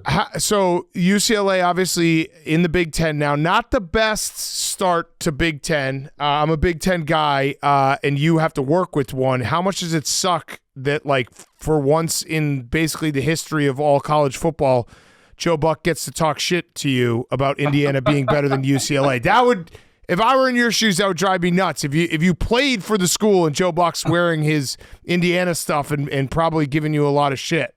Yeah, there was a couple of years ago I said something came up. The player was from Indiana. He mentioned it or something, and I said, "Hey, I'm surprised. I didn't realize they still played football at Indiana." Oh no! And then then you're like, okay, now I should get on Twitter because I'm going to get blown up. These people are so sensitive about everything, and now just a few years later, I'm outwardly being supportive of Indiana. I mean, so I was watching them play UCLA a few weeks ago. Didn't know anything about this Coach Cignetti, Carl Cignetti, and I mean, how about that guy? Yeah. What he's done is amazing. So all of a sudden, I've become this huge fan of this guy's, and now I'm a fan of the Hoosiers. So I'm talking to Joe I'm a bigger fan for the Hoosiers than he is. Oh, I like that. I actually think when I think Indiana football, I think Troy Aikman first. Yeah. Joe Buck second. That's a fact. That's a fact. I love that because he hates that too. You know that Joe hates that. Yeah, you got to learn every player on the 2 deep and just be like, just spouting out names like, oh, I guess you don't watch Joe. You didn't know the backup center? Yeah, you know what? I love that. Yeah. And but I like that. I like that you acknowledge when you think of Indiana football, you think of Troy Aikman. Yeah, first name that comes to mind. I read a rumor. Name that comes to mind. Yeah, I read a rumor that, like that when you're in the booth on Monday Night Football, you're wearing the Indiana pants underneath the desk. We can't see that, but Joe doesn't have his on. Yeah, he doesn't have his on. He's not bringing it like I am. Yeah. Hoosiers, Troy Aikman, Mr. Hoosier. 1-1. So, I have a question about coaching. You obviously Jimmy Johnson. You had a great coach in Dallas. He's a hard ass. I would assume like you have many stories about him and how he coached the team. He then goes into media and he's like this lovable, likable guy. We've seen the same thing with Belichick, who was a hard ass for 20 years and now he's this gregarious guy on air. When Jimmy made the switch, were you like, what's going on, man? Like you were cutting guys when they were sleeping. Like what is happening here? Or did you always know he had that side? He just wouldn't show the team. At the end of his time in Dallas, he and I became really close friends. So I got a little glimpse of really what he was about, but still not. Jimmy was highly driven and motivated to be great. So he will try to tell you that he played a role. He played the role he had to play in order for us to achieve what he wanted us to achieve. I don't think it's quite that simple. I think that what he was, we saw. I think that's who he was. But at his core, he is what we see on TV. Yeah. At his core, he just wants to enjoy life. He wants to drink his beer and just have fun. And I think that's how he has always been his whole life. But in his profession of coaching, he wanted to be great. And to be great, and same with Bill, to be great, I just don't know. I know times have changed, but I don't know many coaches, if you said, boy, they are like one of the greatest to have ever done it. I don't know how many of those coaches we would point to and say they are players coaches. Yeah. You know, I think it's hard. I was drawn to guys like Jimmy Johnson, Bill Belichick, Bill Parcells, those types. Those are the guys that I always wanted to play for, because that's kind of how I'm wired. I mean, I want to have a good time, but when it's time to work and it's time to get serious, I just want to know somebody's going to be there holding us all accountable. Mm-hmm. And so, yeah, he's taking, Jimmy has certainly, and Jimmy and Belichick are really close friends. Yeah. And Jimmy would be the guy to tell me, hey, because I'd go in and visit with Bill in production meetings, and what you see of him or saw of him at his press conferences was what I got when I went in there and was talking to him. There wasn't much there. Yeah. And I'd ask Jimmy, like, how do you get along with this guy? I mean, how does it work? And he goes, he's great. And now the whole country's gotten a chance to see, what his personality is. And obviously he's a smart guy and he's great. Now what'll be interesting is when he goes back into coaching, if he has this persona again where he's going to be the old grumpy coach who doesn't answer questions. I mean, I wonder how effective it's going to be, because now we're seeing this other side of him, of course, in the media. Yeah, so you said something there I wanted to do a follow-up on accountability, and I was always wondering this because we've had Michael Irvin on this show before. He tells great stories. Everyone knows his famous stories. Was there ever a moment in the 90s where you're like, he came in maybe late or something like that, where you're just like, come on, dude? Because it does feel like his talent was so special, he maybe got away with more things in Jimmy Johnson's eyes. Was there ever a moment where you're like, all right, I need a little help here? Well, he got away with more. Jimmy was always, Jimmy in our first team meeting every year made it real clear. He's the only coach that I've ever had who would do this, but he would say to the team, I do not treat all the players equal. I love Everybody says I treat everybody equal. He says, Jimmy said, I do not. He said, if you're Emmitt Smith and you do this and do something wrong, I'm going to look the other way. If you're so-and-so who hadn't done anything on the field and you do that, you're not going to be on the team. You're going to be cut. So you're going to be treated based on how you perform in the games. And the better you perform, the more leeway you're going to get.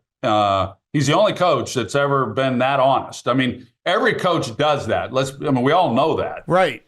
Jimmy was the only one who admitted it. So Michael always knew he always knew where to push the line, so he was going to take full advantage of whatever leeway he was afforded. But Jimmy did a great job. There was a game, we were going to Detroit, and Jimmy was one of these guys who always he got on the plane early. Our first team meeting that we ever had with Jimmy Johnson, the meeting was at 9 a.m. At 8:45, he started the meeting. Players were trying to walk in. He shut the door and wouldn't let them in. And they're like, he said, you're late. And they look at their watch, and it's 5 to 9. And he said, when the meeting starts, that's what time the meeting is. And if you're after that, so then everybody got into the meeting room 20 minutes before the time for Jimmy. So that's how Jimmy operated. So we're playing in Detroit one week, and we're flying out at 1 p.m. or something for Detroit, the team charter. Michael shows up at 12:50.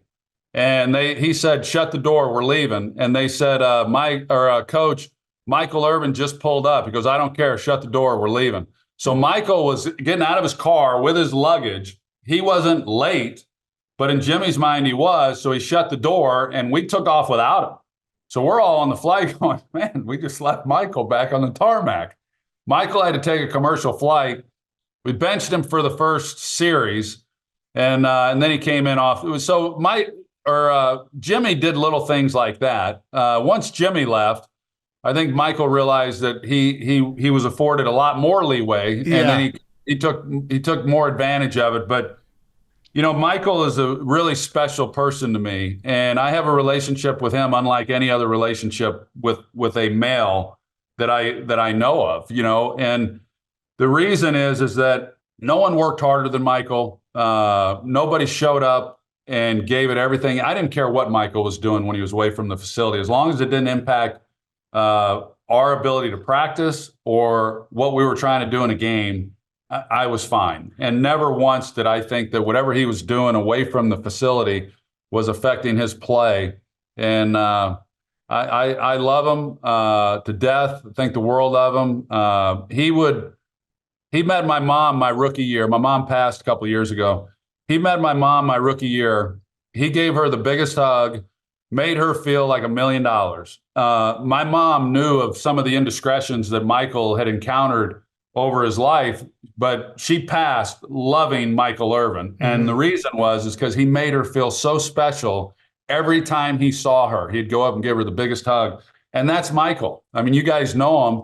He's just a really loving guy, and everyone I know loves him, and it's given him a lot of grace, over the course of his life, for sure. Yeah. I mean, the personalities on that team, and then after Jimmy, you had Barry Switzer, who's a wild man in his own right, a little bit, wearing like the fur coats, having some fun. He liked to drink a couple beers too, right? Yeah, he's into wine now, and he still, from what I gather, he still gets after it pretty good. Barry's 86. I was with him this past summer. He looks fantastic, sharp as he can be, funny as all get out. I mean, the guy he's an impressive guy. I mean, it was tough those years that he was the head coach. It was challenging for me, and I think it was for some other players probably on our team that. Barry hadn't coached in quite a while. He'd never coached in the NFL, so he was on his couch, and I don't blame him. He took the job. He got offered the job. He took the job. We were defending world champs, and he gave him an opportunity to get back into coaching with a really good team. I think the hiring of Barry, I think, was more an indictment on Jerry, in maybe. I don't want to say how little regard, but when Jimmy left, Jerry famously said any one of 500 coaches could have done what Jimmy did in winning back-to-back Super Bowls. And I think the hiring of Barry kind of showed what Jerry thought the importance of coaching was to the success of our teams. Mm-hmm. And I'm a believer in I've always believed at the collegiate level, if you have really talented teams and average coaching, you can win a lot of games. If you have average talent but have really great coaching, you can win a lot of games. But in the NFL, you got to have great players and you got to have great coaching. I mean, you really got to have both if you're going to consistently be good. And so I'm one that puts a lot of value on the importance of coaches, whereas I'm not certain. I'll let Jerry answer that, but I'm not certain Jerry does. Yeah. Well, we were talking about this a couple weeks ago, that Jerry has maybe he's learned from that, because he's in recent history he's been very loyal to his head coaches. Yeah, I guess so. I don't know. I don't know. When you say loyal, I'm curious as to why you would say that, but Jason Garrett stayed for a long time. Mike McCarthy it feels like, and Mike McCarthy's won a lot of football games for the Cowboys, but it feels like he's been, at least from the outside world, talked about as on the hot seat for a long time. Yeah, I think, with Jason, I don't think Jerry ever wanted to have to fire Jason. I think he was hoping that Jason would be his Tom Landry and would be the coach until, long after Jerry passes. But when he was in the so-called hot seat, they had good years, and so then he'd get re-upped but yeah, so that's where that's at. Yeah, gotcha. Hey, have you ever met Jay-Z? I've not. You think we look alike? I didn't say that. I was just asking. It's a segment we do. We say it's a question we ask everyone. Have you ever met Jay-Z? Oh, really? Yeah. Now that you mention it. Yeah. Hold on a second. Well, because there was a meme that went around saying I look like Jay-Z. So yeah, I mean you do. You do. That was a very funny observation by whoever came up. You think I do look like Jay-Z? Have you guys never hung out before? Never been in the same room, is what you're saying? No, I've never met him. I feel bad for him that people think I look, that he looks like me or I look like him. But I do think now in the meme, I don't know if it was doctored in any way or not, but I do think we look alike in the meme. Yeah, but I don't think we look alike at all. I think it is a funny meme though. Just be ready for that. Like Jay-Z, if the police ask him, "Hey, this looks like you at this Diddy party," he might say, "That's not me. That's Troy Aikman." That's Troy Aikman. Yeah, Troy Aikman. Yeah, that's Troy Aikman. You saying I better buckle up that I might be some. I'm just saying have some alibis ready. You never know. Not that you did anything wrong. That's Troy Aikman. It's a good legal defense. Yeah. That wasn't me. That was Troy Aikman. Yeah, that was Troy Aikman. Well, Troy, it's been awesome. I have a couple last questions. I'll do the Roback question right now. Roback.com, RHOBACK.com, promo code TAKE, 20% off your first purchase. Q-zips, polos, hoodies, joggers, shorts, Roback.com, promo code TAKE. Who do you have as your Super Bowl right now? Week 5, so things are going to change, but if you had to pick a Super Bowl and winner right now, who'd you have? Oh, this is going to be boring, but I would have a hard time going against Kansas City. Okay. They haven't even played I don't think they've played great football yet, and they're 5-0. So they're obviously in a great position, and they're only going to get better. So I would say Kansas City again. And I would stick with who I would have said to begin the season. I would go with San Francisco. Okay. Oh, you're staying with the Niners. Yeah, all right. I like that. Yeah, it's good. Yeah. Have some loyalty to your take. Memes, you want to let that person in? We have we figured we finished the interview how we started it. Let's see if he's coming in. We have Jay-Z for you. Yeah. No, we have the second biggest Indiana Hoosier football fan that we know of, Joe Buck. Yeah. Joe, things have not gone well for you in this interview because we've declared that Troy is the number one Indiana Hoosier football fan. Well, he was saying that everyone knows that when you think of Indiana football that I'm the first person who comes to mind. That's a fact. We did say that, and we believe that. Well, I'm only here because I heard that Troy was doing an interview and he was trying to do it by himself, and I thought I'd just jump in. Yeah. Hey, Joe. It's in the contract, right? Yeah. Whenever Troy shows up, Joe has to be there too. Yeah, Joe. You never talked to Troy about us? That hurt our feelings. Our first question was, how often does Joe bring us up? And he's like, literally never. Yeah, that's true. Only on the way out of Arrowhead Stadium last night did I ever brought you to Troy Aikman. That's pretty true. So I told him, I said last night for the first time, less than 24 hours ago. Damn. And you're trying to hide a big part of your life from Troy. I don't like that about you, Joe.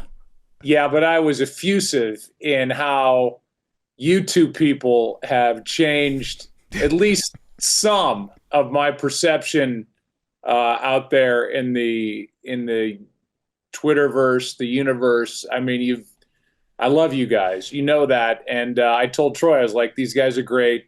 They're going to give you shit. You got to be able to get back at them. Don't get fired, but go in with your hands up and be ready to spar. Well, what we did for you, that was nothing, because what we're about to do for Troy in the Indiana Hoosiers and his fandom is going to be on overdrive. Where the memes are going to be crazy. That's all. It's Hoosiers and Troy Aikman. They go hand in hand. Troy, say this. Say Indiana football is undaunted. You want me to say that? Yeah, that's their thing. People will love it.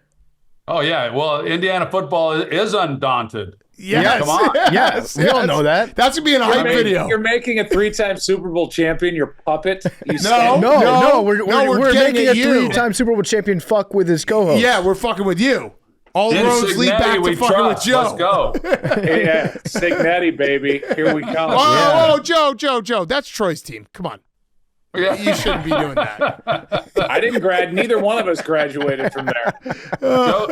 Joe's trying to jump on my bandwagon. Yeah. It's disgusting what he's doing. It's Disgusting. That's disgusting. disgusting. Joe, this isn't really a question, and it's not directed at anyone in particular, but America misses you in postseason baseball. I'll just say that. Yeah, we'll leave it at that. Well, where were all these people for 24? I'm glad he's not doing baseball because when he would do baseball, he would leave and I wouldn't see him for a month. But I agree with you, and it really is.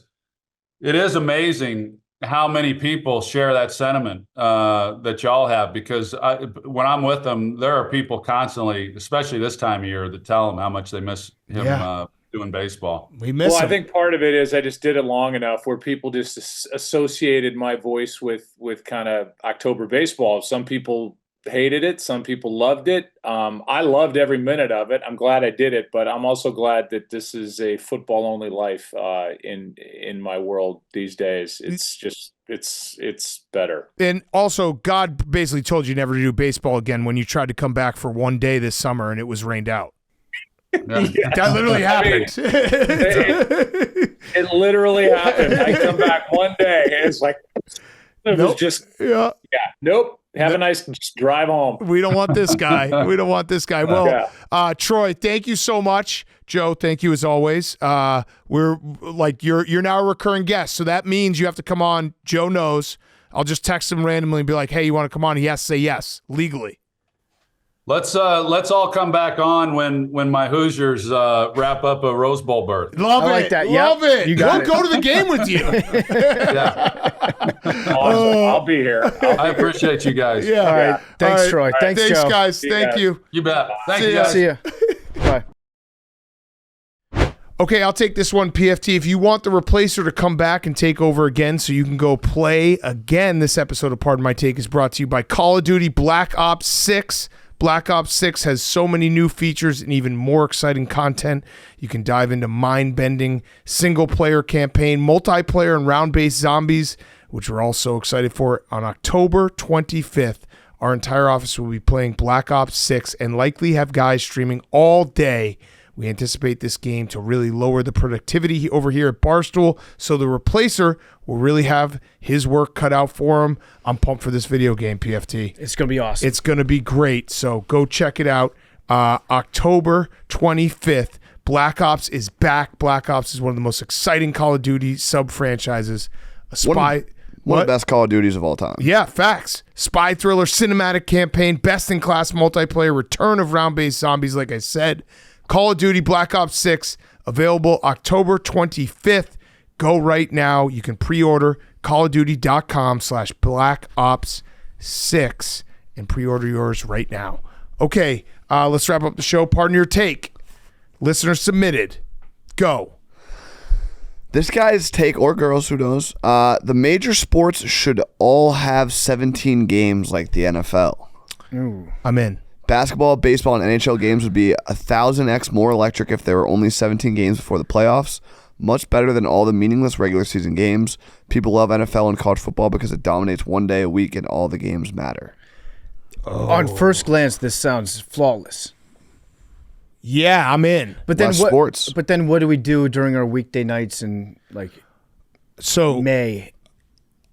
yeah, true. I think if they made the schedule correctly, where it was like Tuesdays and Sundays are NBA.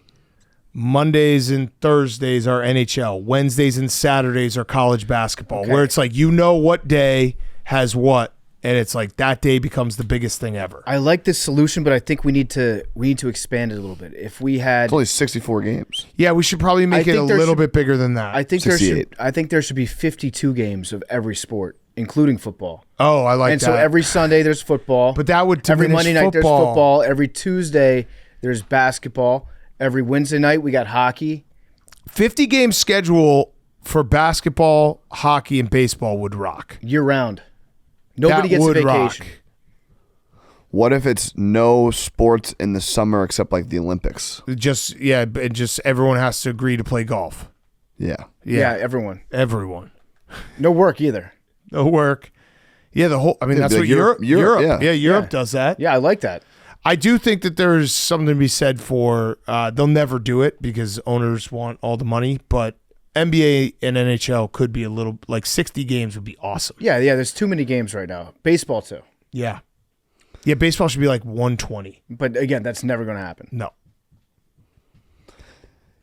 Yeah, it's crazy how much of a difference there is between playoff baseball and regular season baseball. It's nuts. NHL is not as drastic, but baseball is just, it's so boring and then it's so electric.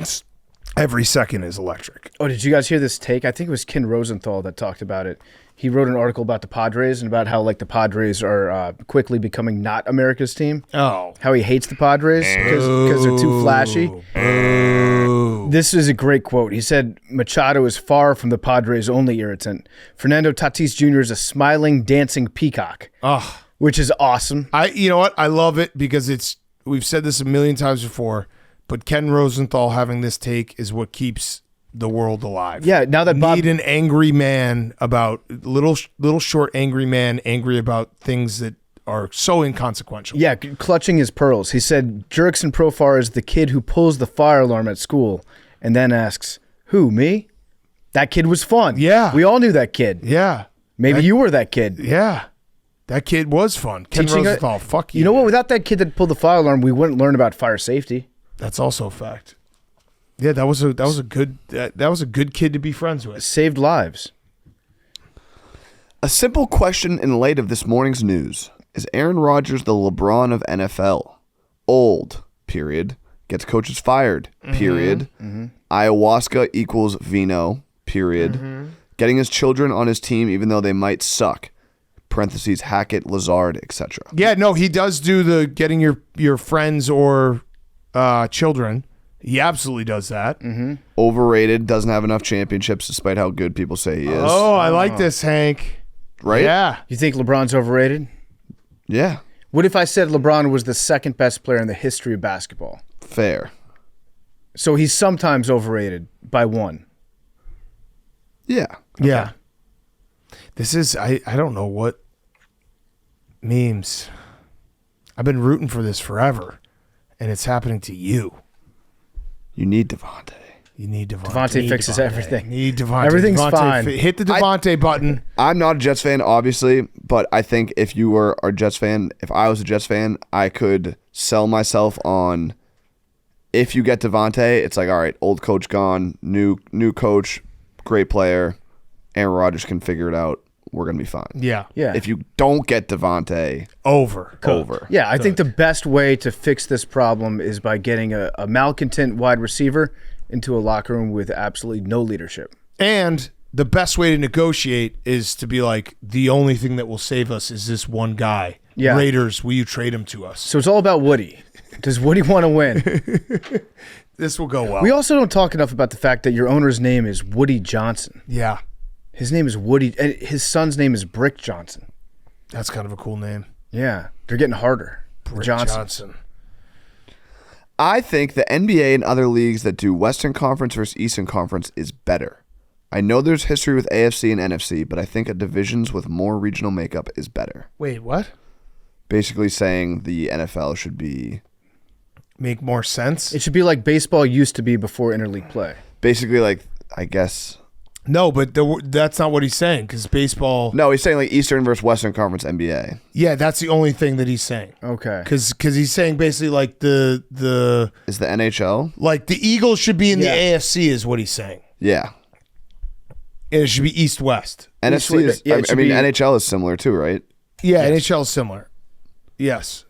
So what would be the divisions if we split it into East-West? Just the Eastern Division with imagine NFC East and AFC East. Yeah, you'd have Patriots. Yeah, just be Jets, East-West. It would it'd be pretty much like hockey. Yeah, where like the NFC would be like Bears, Cowboys over. West. You six, yeah. Or basketball, do 6 divisions. Yeah. Mm-hmm. I don't know. That sounds crazy. Generally, I like things the way they are. I do too. Because I understand it and I get it, but it's not always the way that makes the most sense. Yeah, I mean, I don't know if I can go for this. Let's see. Do you guys see it on the TV? Nope. We see NHL, home of the Stanley Cup. We see a commercial. There's a Chick-fil-A. Commanders would be in division with the Ravens. Now we see boobs. Eagles. Why'd you put tits on here? Panthers. Steelers. Why did you put tits on Aaron Rodgers? Are there tits What? Are there tits on the screen? Yeah, on Aaron Rodgers. You photoshopped it. Memes, you dirty dog. No, that's AI. Shane's back here doing that. Oh.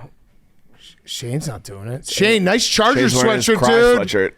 He texted me this morning because we were out doing a video at like 8 a.m. Me and Memes. He's like, "Hey, I think my package came. Can I open it?" Well, it's your mail. I didn't feel right opening your mail. This has been the most hyped sweatshirt of all time, and it looks cool. Dia de los Muertos. Thank you to the Chargers hooking us up. Great holiday. What is the significance? It's a Charger sweatshirt with the Chargers logo on it. I think it's like Mexican heritage. It's Dia de los Muertos, which is like it's kind of the Mexican version of Halloween, where they just celebrate everybody that's dead. Oh, now this is all making sense. Yeah. Shane's gonna use this on a date. Could. Yeah, Shane. It's a great holiday. Likes it spicy. Yeah, look at that smile. Okay, but it was just funny that you're like, it's here. Can you like? It was basically like a kid being like, can we open the presents yet? It is a federal crime to open someone else's mail. So that's a good point. That's true. That's true. Send a text. That's good. That's a good point. Way to check. Okay, is that it? There's a couple more.